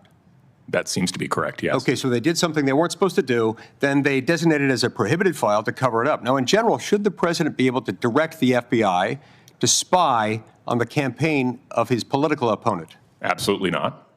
And isn't listening to a private conversation between a presidential campaign manager and her lawyer in many ways much more serious as an abuse of government power than an attempted wiretap of the DNC headquarters in Watergate? Correct, because there's two interests being invaded. First is just the wiretap generally, but then it's doubly invasive because it's supposed to be a privileged conversation. A privileged conversation, which regardless of who's involved in it, is supposed to be privileged. And that takes on additional flavor and additional degrees of seriousness when that person happens to be a client represented by a lawyer who happens to be managing the presidential campaign of the then incumbent president's lead and exclusive challenger, effectively. Ms. Cleveland, you referenced the FBI's use of protected access tag for Arctic frost subpoenas. What is this functionality, and why does it raise due process concerns in your mind? So prohibited access is a functionality which makes the records invisible. So when there's an investigation going on, the FBI agents are doing searches maybe by keywords of names, it will come back and say there are no results. They will believe there are no results. We already have evidence that this has been used in the investigation of Trump. We also have evidence that has been used in other investigations that were high profile. From the due process concern, a lawyer is entitled to have evidence that is exculpatory to their clients. If there is exculpatory evidence or even evidence that calls into credibility, that the credibility of one of the witnesses, that has to be turned over. It can't possibly— For Brady and Giglio purposes. Yep. Exactly, right. Brady Giglio. It can't be turned over if they don't know about it. That's a huge problem from the due process perspective. Right, so you're forestalling up front what would be part of the defendant's due process in the event of eventual criminal proceedings. Now, really quickly before my time expires, tell me whether to what extent Judge Boasberg knew or would have had reason to know what the NDOs were actually covering. So Without seeing the application, it's impossible to say he should have known. But this morning, when Senator Grassley released his documents, it indicated that Smith's team was speaking with the prior chief judge of the DC District Court about subpoenas and executive privilege. So that raised the concern of, was this conversation going on with Judge Boasberg as well?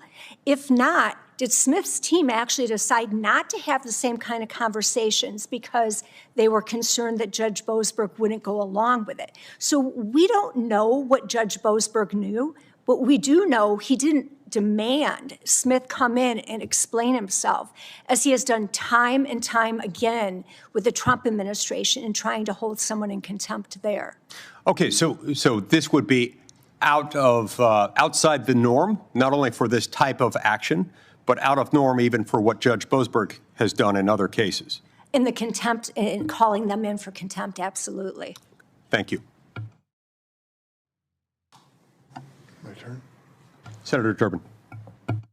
Thank you, Senator Lee. Ms. Cleveland, you've given a pretty lengthy bill of particulars in reference to the special prosecutor, Jack Smith. I tried to keep up with your statement. You've accused him of being a hyper-aggressive prosecutor, partisan, deputies who are politically partisan, running some sort of partisan protection racket, unconstitutionally appointed, a litany of constitutional misconduct, guilty of a fishing expedition, and on and on. Would there be value for you to be able to ask Mr. Smith questions about your assertions? Only after I've seen enough background information to poise good questions, such as Senator Grassley's release this morning revealed for the first time that he had... No, I'm just asking in general terms, and not that to get specific. Well, as a lawyer, I have to give you the specific answers to the question. Well, I'd like you to do it very briefly because I have a limited period of time. I'm just asking you if you had a chance to ask Jack Smith questions. Not until I've seen the documents that will inform the questions and be able to confront him. You don't do a deposition until you've done document review. Well, of course, I think that goes without saying in the practice of law. But let me ask you if you could ask him questions under oath, whether that would be more value than just general questions. Again, after I've seen the documents. You don't think being under oath puts any special obligation on a person who is asked a question? You can be under oath, and if you're not confronted with the evidence, the answer is not going to be as informative. It sounds like you're afraid to face him. Not at all. Well, good. Let me ask you this question. If you could do it in the setting of, say, the Senate Judiciary Committee, and you had a chance to ask those questions under oath, do you think that might be of value?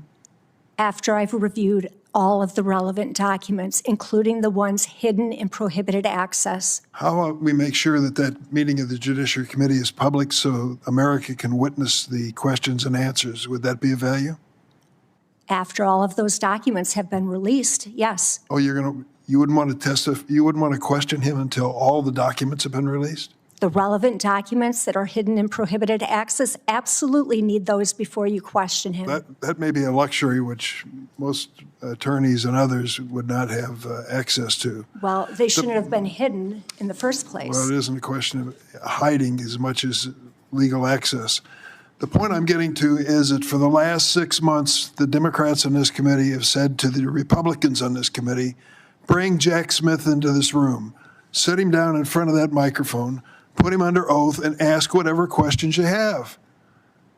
All these assertions, the bill of particulars has been issued by some of the witnesses today, would have to be confronted by him directly, under oath, in a public hearing for the America to see.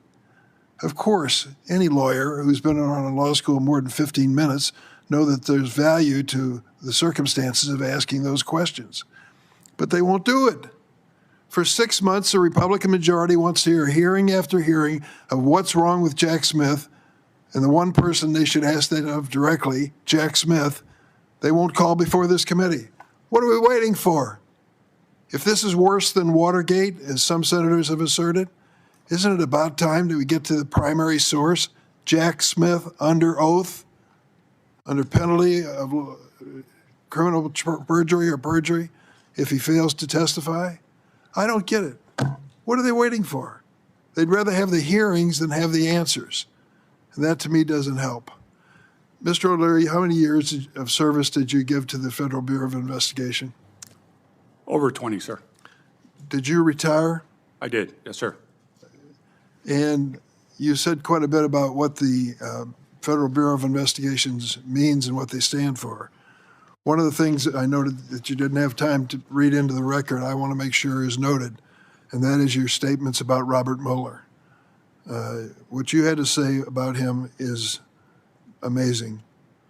You say, the example set by Robert Mueller established a standard of quiet professionalism, integrity, and disciplined leadership that permeated every level of the Bureau. That is high praise.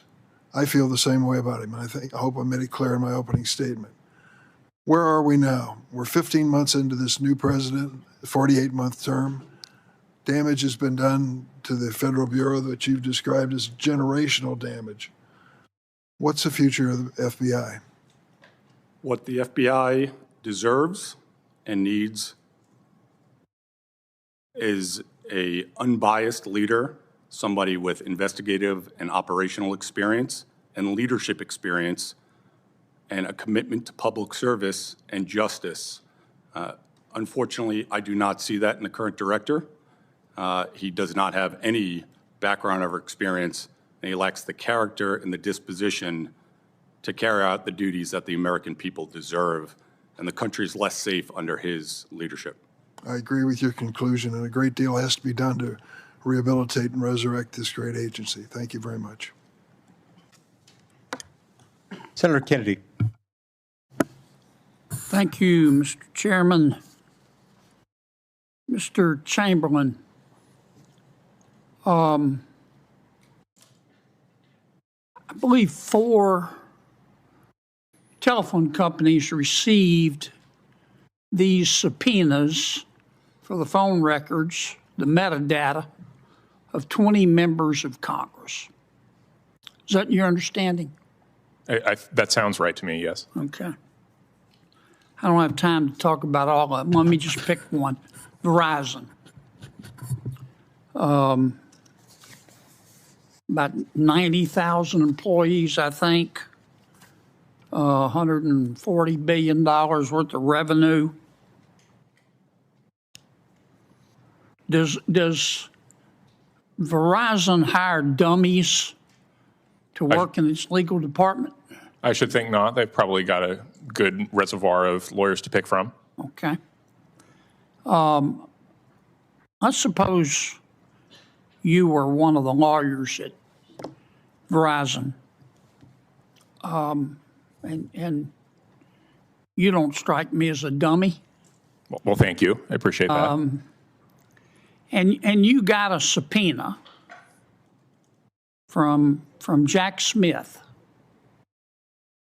with an NDO, non-disclosure order, signed by Judge Boasberg. Do you think a reasonably competent lawyer at Verizon would know who Jack Smith was? Yes, I think so. Do you think a reasonably competent lawyer at Verizon would know who Judge Boasberg was or would inquire about him? Yeah, I think you could pretty quickly Google him, and if you were concerned that maybe he wasn't actually a federal district judge, I think it's pretty obvious that you'd be able to figure out what's going on. I mean, it was pretty widely known that President Biden instructed the Attorney General to sue President Trump, and that he hired Jack Smith, wasn't it? I mean, that was on the front page of every paper.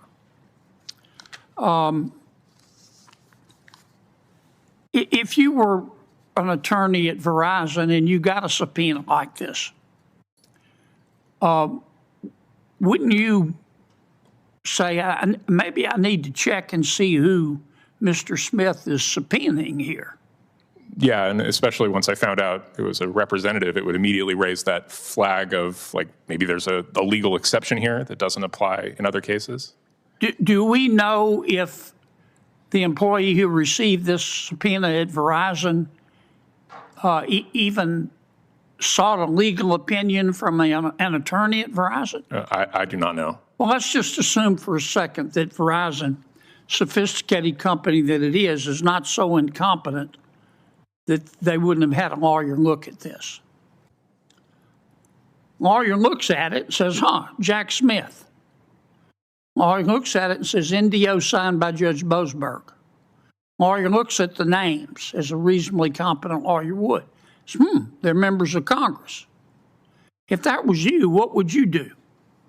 Well, I'd make a few phone calls. I'd do legal research to confirm that, complying with this order was obviously lawful, and I might, gently try and push back on the subpoena to try and understand, what was going on. In fact, you would probably discover the law, being the very competent lawyer that you are, that said no judicial order can bar Verizon from picking up the phone and calling the member of Congress, wouldn't you? That's right. You'd probably find that statute. Mm-hmm. And if you did find that statute, in order to protect Verizon, as you're their lawyer, wouldn't you have filed a motion to quash? That's exactly what I do, yeah. But Verizon didn't do any of that, did they?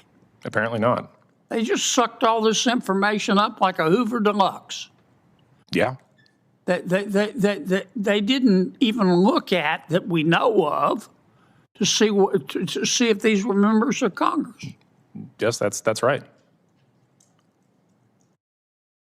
What kind of liability does Verizon have here? That's a good question. I need to read the statute more clearly to see what what the actual penalties are. But my guess is there would be some pretty reasonable civil penalties for having done so.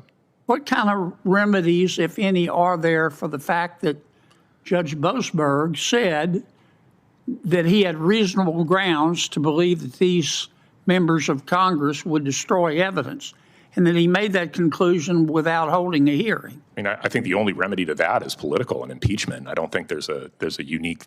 You can't sue Judge Boasberg for damages for his judicial decision making. So the only remedy is political.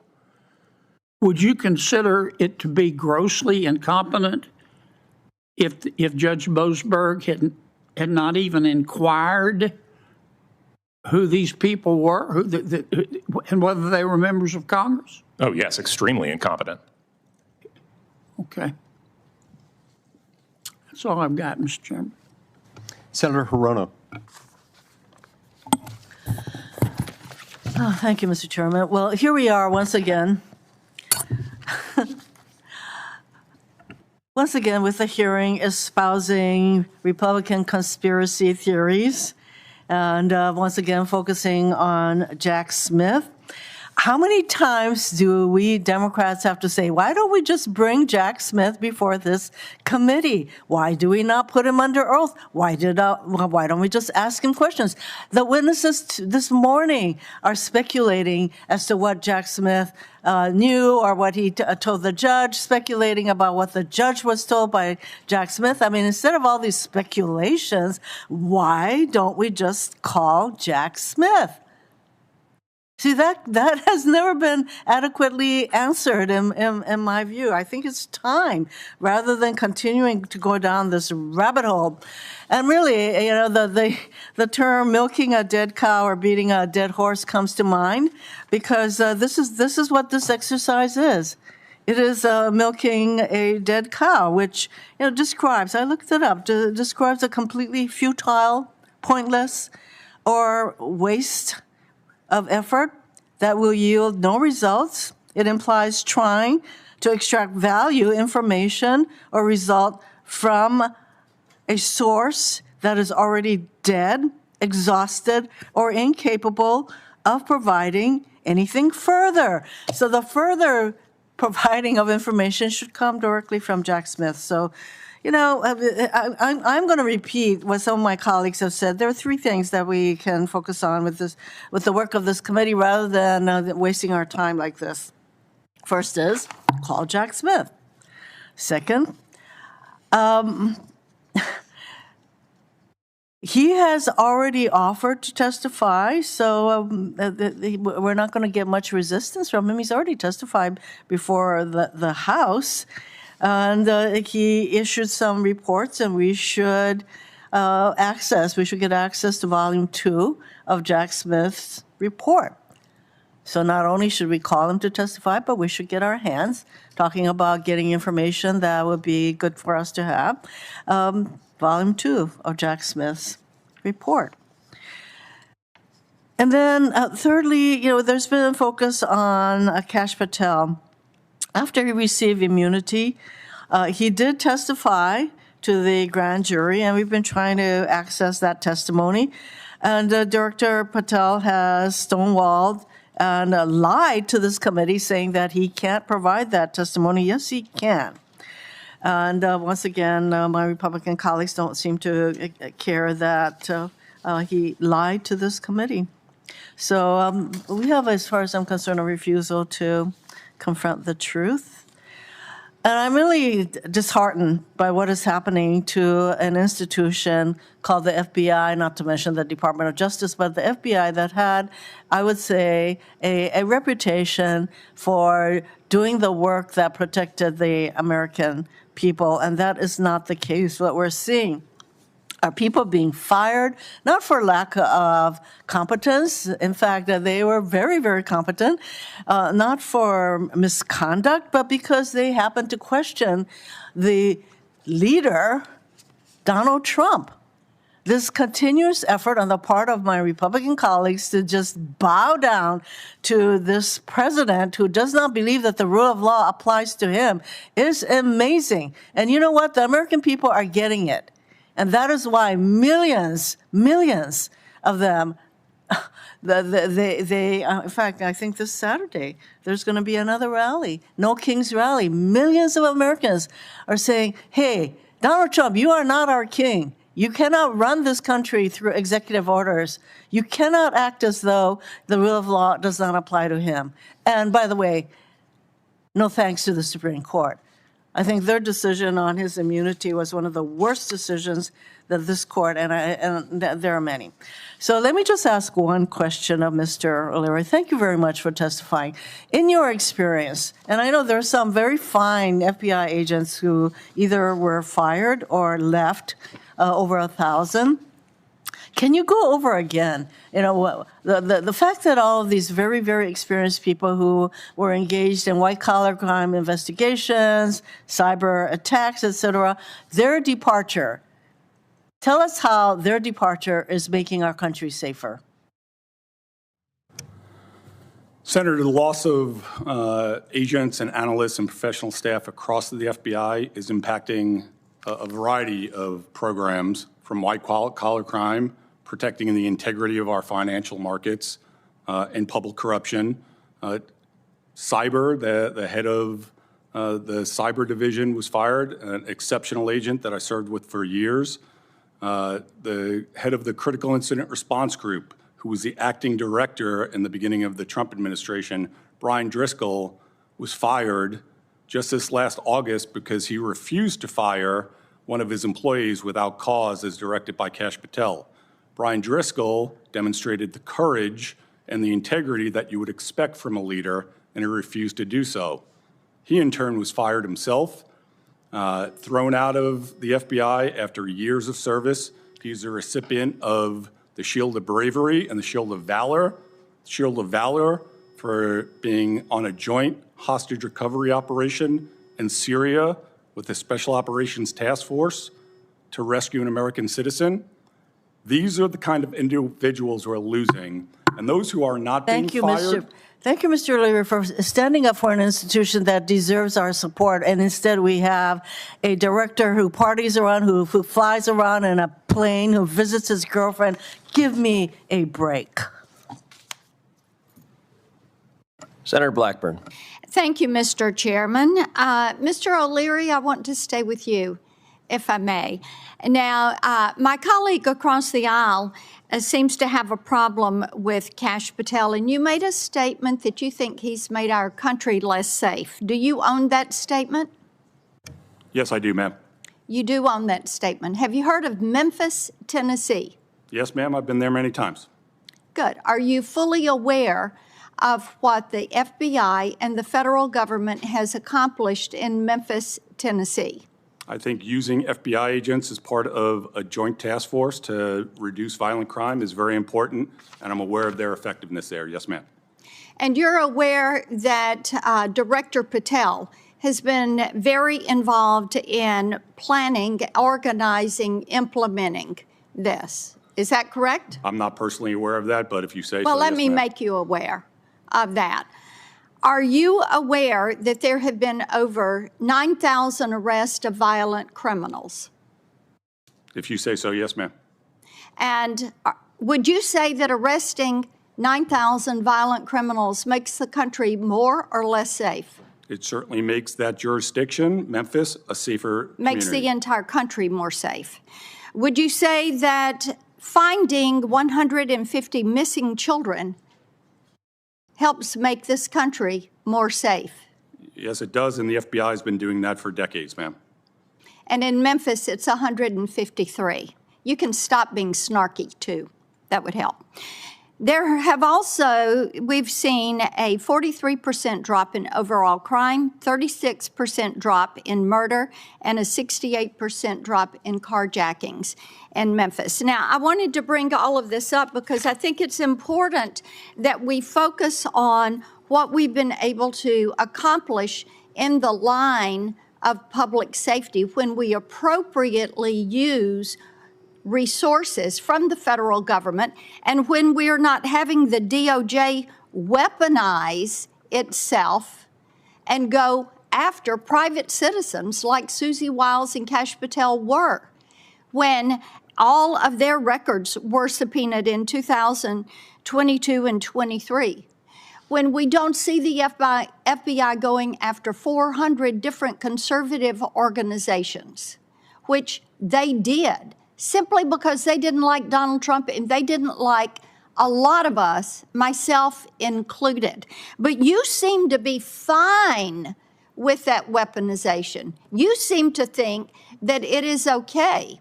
And Mr. O'Leary, I find it unconscionable that you would sit there and defend them going after the records of private citizens, of elected officials, and weaponizing the Department of Justice. But that is what they did. I think it is really unfortunate that this type of weaponization appears to what we had come to expect out of the Biden administration. Mr. Chamberlain, I want to come to you. Talk for a minute about that danger of the expectation of weaponization, the effect and the impact, pardon me, that has on conservatives, and what Congress needs to do to make certain this doesn't happen to anybody, whether it's a liberal or a conservative. It seems that we have a witness who is fine with it happening to conservatives, but I'm sure he would not be happy if it happened to a liberal. Well, it's a very big worry that you're effectively, demeaning the First Amendment because you're crushing the rights of people to engage in political advocacy. If the underlying threat is, if you do this for the wrong side, we're going to bring federal law enforcement to bear upon you. And Mr. O'Leary, are you okay with it being weaponized to go after conservatives? Does that suit you? Did you think that was a justifiable use of taxpayer money and time?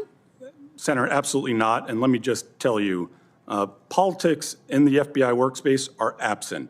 Nobody understands or knows. It's absent? Or cares. Do you want to own finish, that Senator, statement? if you No, can. it's my time. Ms. Cleveland, what do you have to say about that?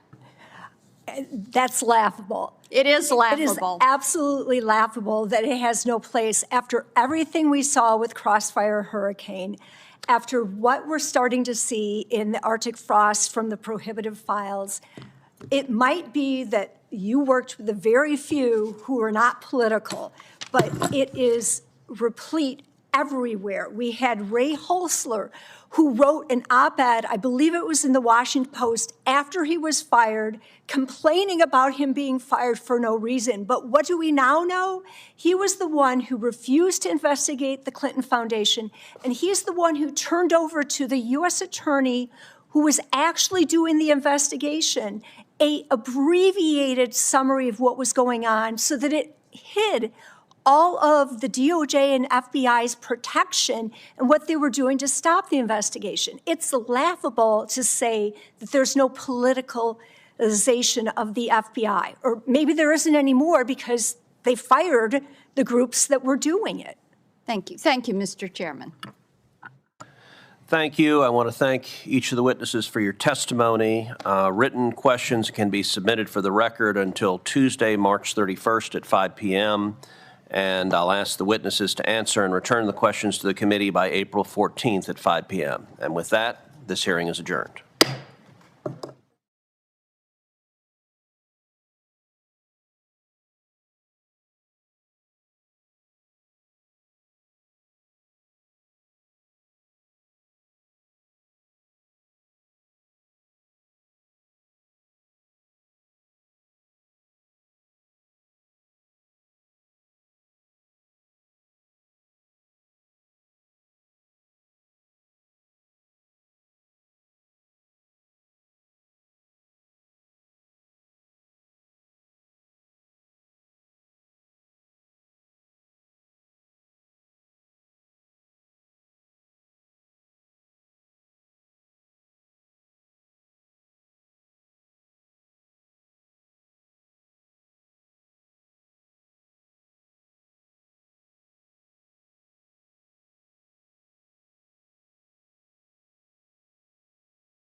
President. Democrat leader.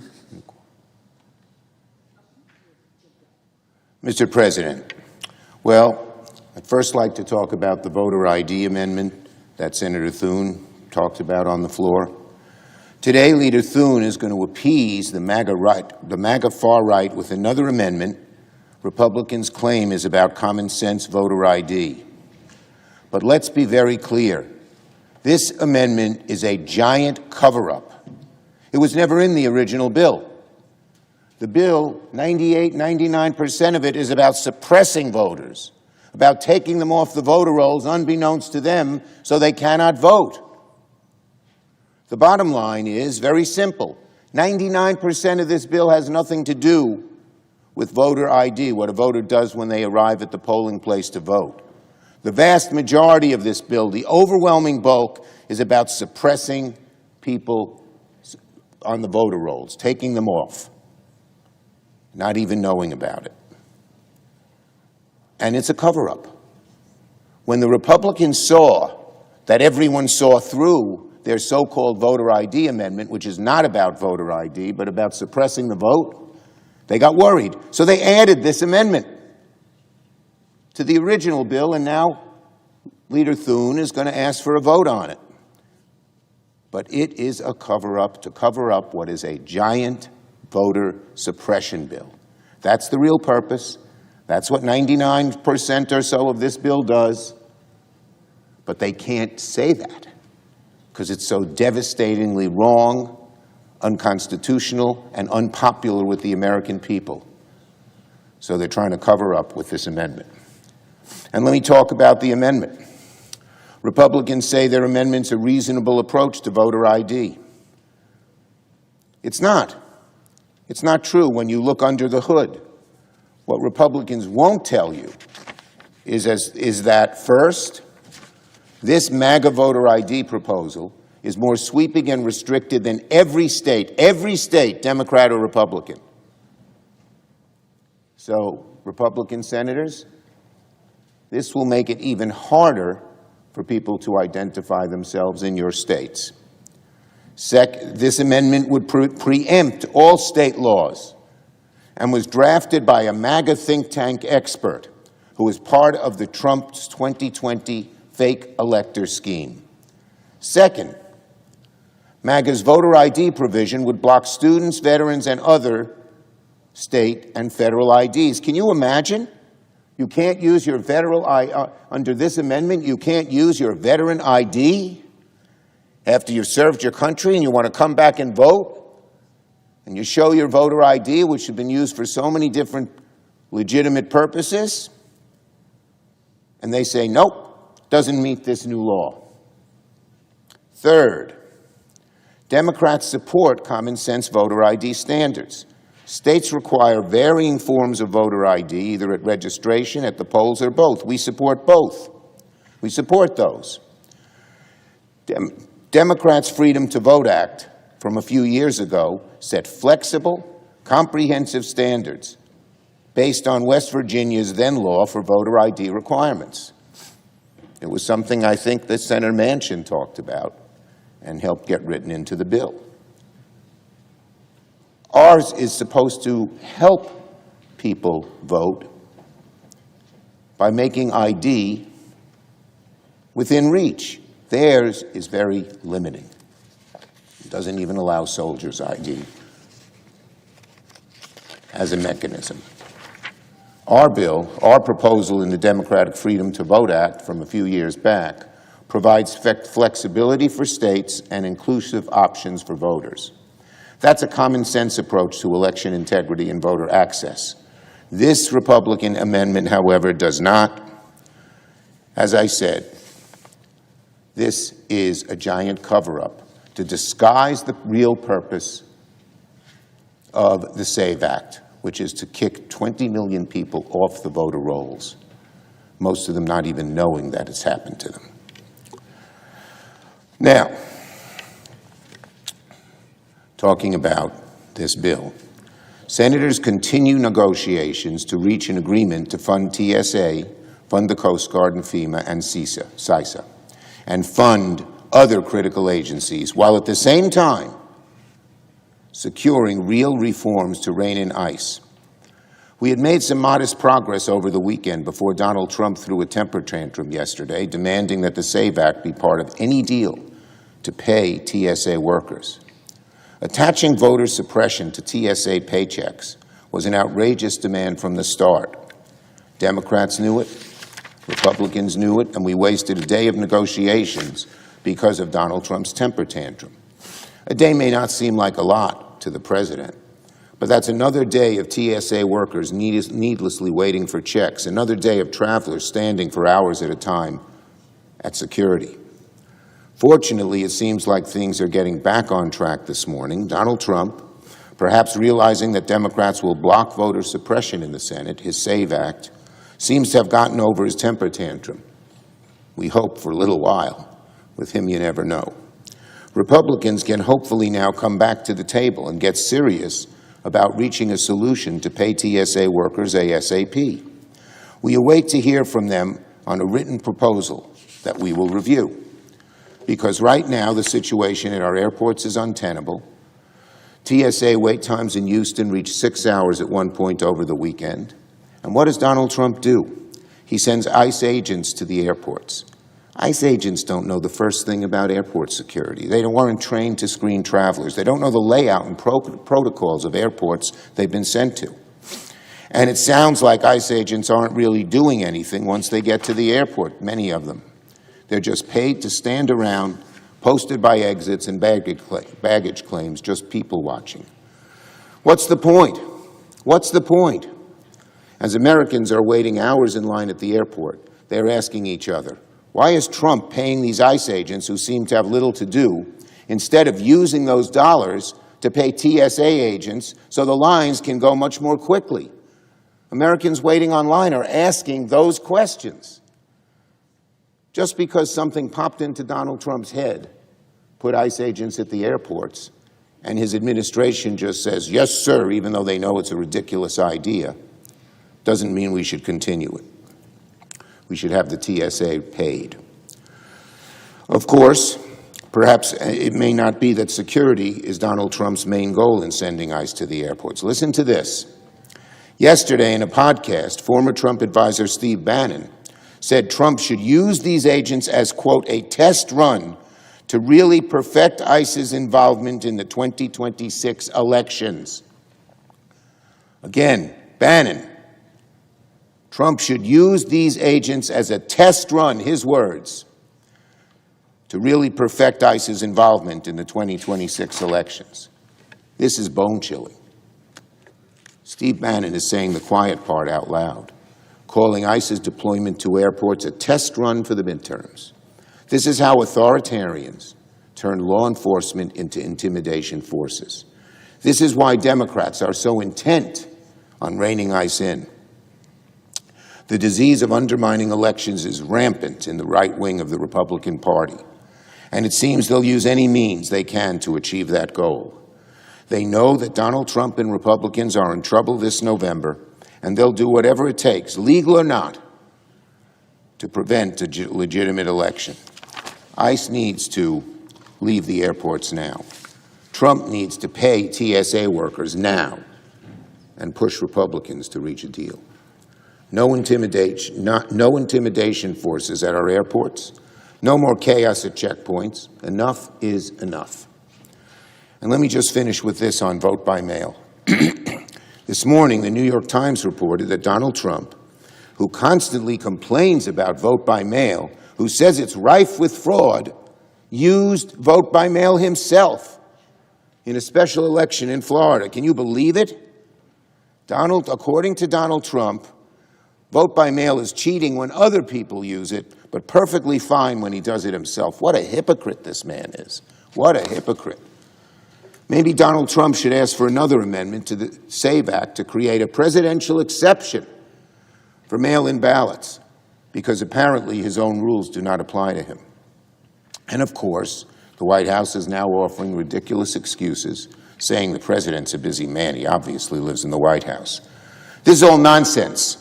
A single mom with 3 kids and 2 jobs is just as busy as Donald Trump. And he's doing everything he can to stop her from voting while voting by mail himself, because he is busy. Donald Trump goes to Mar-a-Lago almost every weekend. His polling location is less than 15 minutes away by car. If he wanted to vote in person, he easily could have.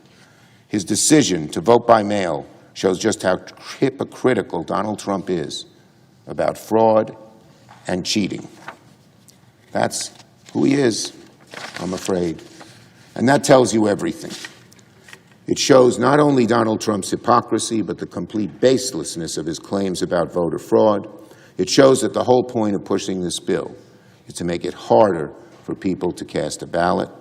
And as I mentioned at the beginning, the Thune Amendment along those lines is just a cover-up to hide what the bill, the SAVE Act, really does. I yield the floor.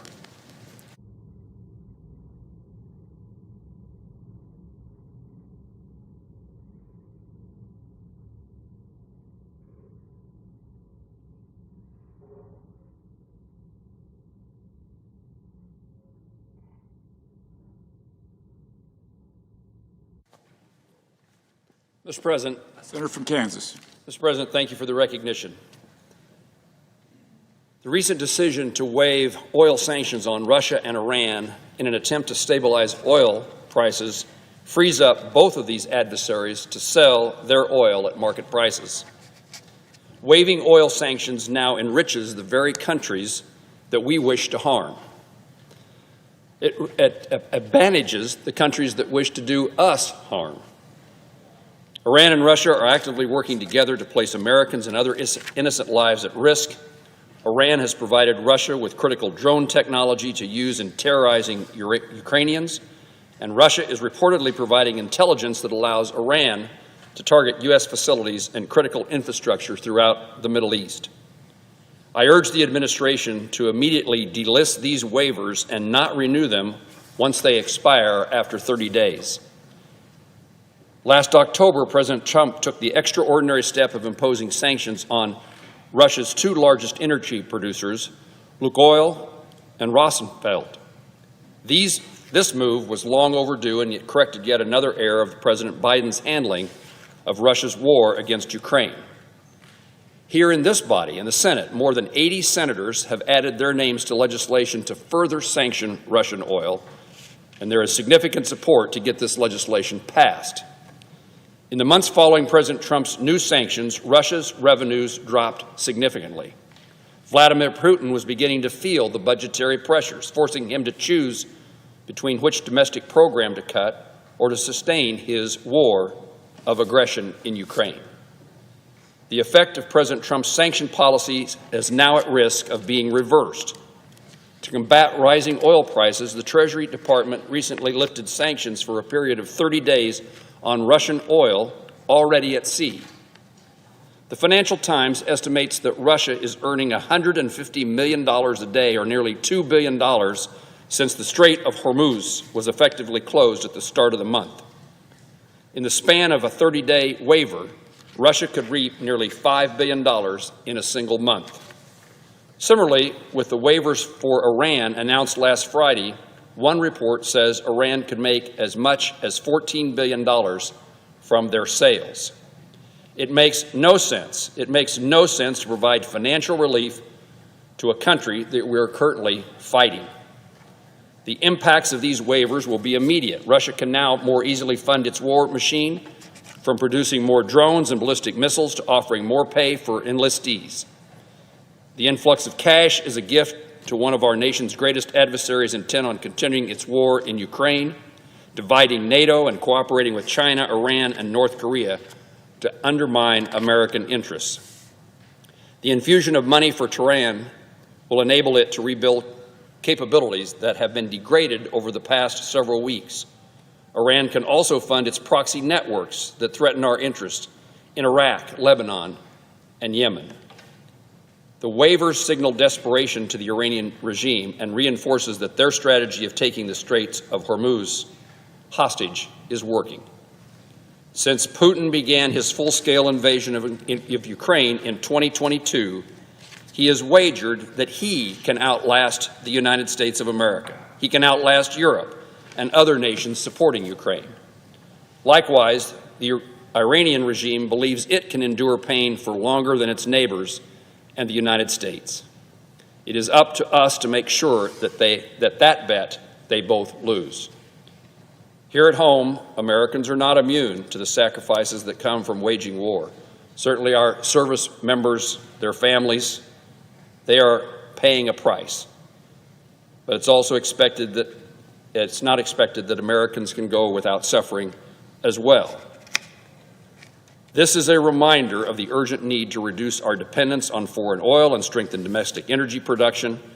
Energy touches every aspect of daily life, whether heating our homes, irrigating our crops, operating a business, or simply filling up the tank. To secure a stable and affordable energy future, we must pursue a long-term strategy that expands and diversifies our domestic energy portfolio. And that includes drilling more oil domestically, permitting reform and advancing biofuels, hydrogen, the next generation of nuclear technologies, and hydropower, resources that can bolster our resilience and reduce vulnerability to global markets. I've long supported allowing year-round nationwide sale of E15. Expanding access to this affordable fuel blend gives consumers more choices at the pump and strengthens markets for our nation's farmers and ethanol producers. Now is the time to continue to invest in our own energy production so we are not dependent upon foreign countries to supply us that energy. In both Russia and in Iran, the economic pressures of sanctions had begun to make their bite. Russia cannot achieve a breakthrough on the battlefield, and more money is needed to bribe ordinary Russians to fight. In Iran, mismanagement of the economy under sanctions led to major protests over the past decade. President Trump's sanctions are an essential component to the efforts to pressure Putin into ending his war and forcing Iran to come to the negotiating table. This tool is more important now than ever. Now is the time to keep the pressure on through the use of sanctions and choke off Russia and Iran's oil revenues that is funding their military operations. They are our adversaries. We should keep the sanctions on. Mr. President, I yield the floor.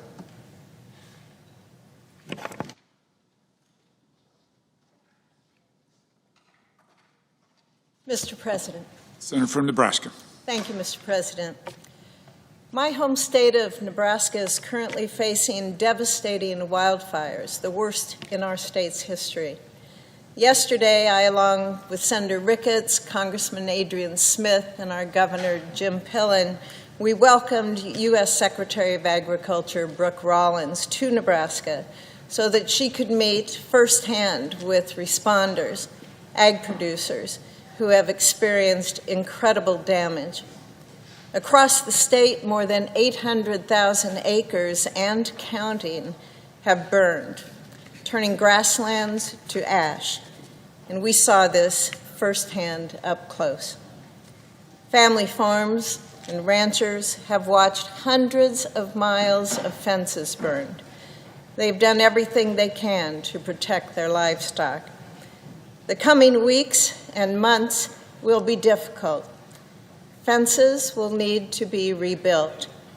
Grazing plans will need to change. Entire seasons of work will likely need to be reconsidered.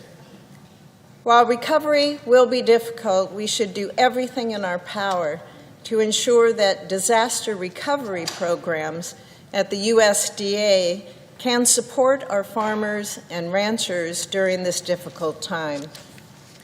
It was feedback from ag producers in previous years' wildfires that led me to introduce my bipartisan Emergency Conservation Program Improvement Act.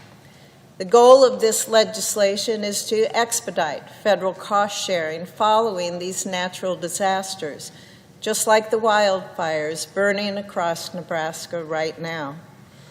My bill would ensure that the Emergency Conservation Program eligibility can be triggered faster in response to a wildfire and provide flexibility for the producers completing the rehabilitative work. In times of crisis, Nebraskans deserve relief, not additional burdens. The Emergency Conservation Program's current distribution system, well, it too often fails to provide the support it was designed to offer. We need to streamline the recovery process so we can restore agricultural land more quickly following emergencies like these tragic wildfires. This legislation won't solve all the challenges Nebraska's producers are facing, but it would meaningfully improve this disaster recovery program. Mr. President, that's why I'm asking my colleagues to join my bipartisan effort to improve the Emergency Conservation Program. This is a bipartisan piece of legislation that has already passed through the Senate and the House Ag committees in various packages. Farmers and ranchers, not only in Nebraska but all across America, will have more security and stability because of it. So, Mr. President, I ask unanimous consent that the Committee on Agriculture, Nutrition, and Forestry be discharged from further consideration of S-629 and the Senate proceed to its immediate consideration. The clerk will report. S-629, a bill to amend the Agricultural Credit Act of 1978 and so forth and for other purposes. Is there an objection to proceeding to the measure? Without an objection, the committee is discharged and the Senate will proceed. I ask unanimous consent that the bill be considered read a third time and passed, and the motion to reconsider be considered made and laid upon the table. Without objection. Thank you, Mr. President. I yield the floor.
Majority Whip. I ask unanimous consent to be able to complete my remarks prior to the scheduled lunch recess. Without objection. Mr. President, the Senate will soon confirm Colin McDonald to be the Assistant Attorney General for National Fraud Enforcement. Now, this is an entirely new position, a new division inside the Department of Justice. It reflects President Trump's forceful actions to root out waste, fraud, abuse, and corruption. I met with Mr. McDonald in my office a few weeks ago, and he is the right person to lead this effort. His track record as a prosecutor in California, as well as Hawaii, as well as the Department of Justice, is exceptional. He has successfully taken down drug traffickers, human smugglers, and corrupt officials. He has proven to be especially experienced in investigating and prosecuting fraud. Mr. McDonald is a noble public servant, and I strongly support his nomination. He's going to be a dedicated fighter of fraud. America needs a fighter of fraud on the job immediately. And let me remind you why we are here doing this in the first place. It's because in cities and states across the country, criminals are stealing staggering sums of money from hardworking American taxpayers. The American people are being robbed, and they know it. They see waste, they see fraud, they see abuse, they see corruption, and people are sick and tired of it. Americans are fed up with welfare criminals and the elected officials who tolerate them. Democrats in the big cities and liberal states look the other way, and the criminals know it. Remember the fraudulent daycare center in Minnesota? No children were actually enrolled. It was a front. It was set up to siphon money from the federal treasury. State officials in Minnesota looked the other way, and criminals became more and more emboldened. Democrats are complicit in turning the United States Treasury into an automated teller machine. The Treasury has become an ATM for crooks, for criminals, and for corruption. The fraud epidemic in Minnesota happened when Joe Biden and Kamala Harris were in the White House.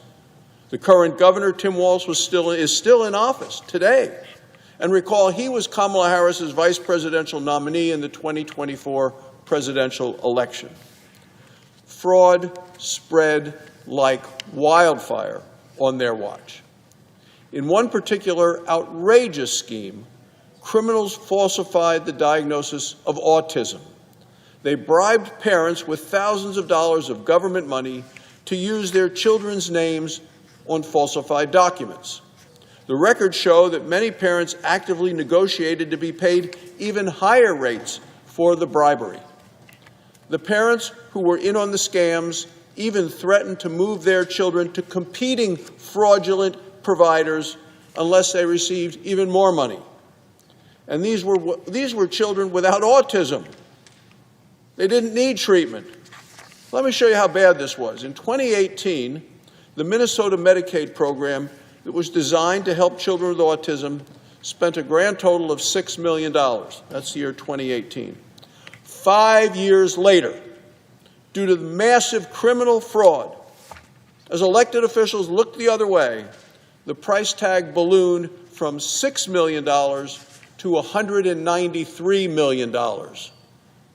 Evidence of fraud doesn't get much clearer than that. Of course, Minnesota isn't the only liberal state with substantial fraud. There's also widespread fraud in California's Medicaid programs. CBS News just last week reported that over a third of hospice providers in Los Angeles trigger multiple red flags for fraud. These are people that are supposed to be taking care of people in their final days of life, people with cancer, debilitating diseases. Multiple red flags for fraud. California officials look the other way. Mr. President, a vote for Mr. McDonald is a vote to attack this fraud epidemic head on. It's a vote to prosecute criminals, and it's a vote to protect hardworking American taxpayers. And I want to congratulate Mr. McDonald on his nomination. We need him on the job immediately, and I look forward to voting for his confirmation.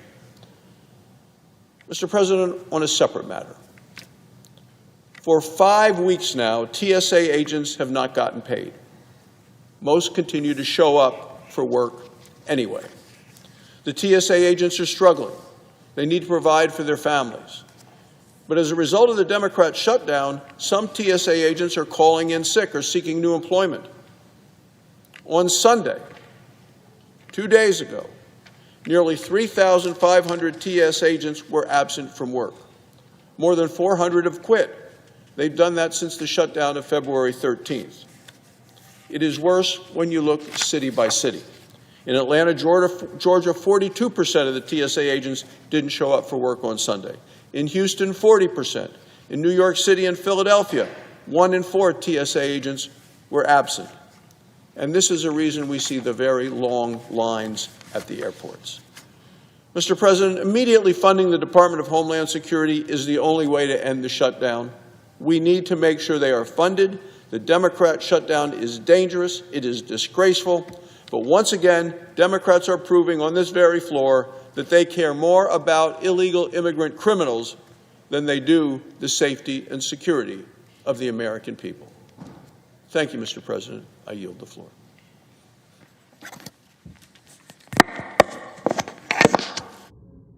Recess until 2:10 p.m.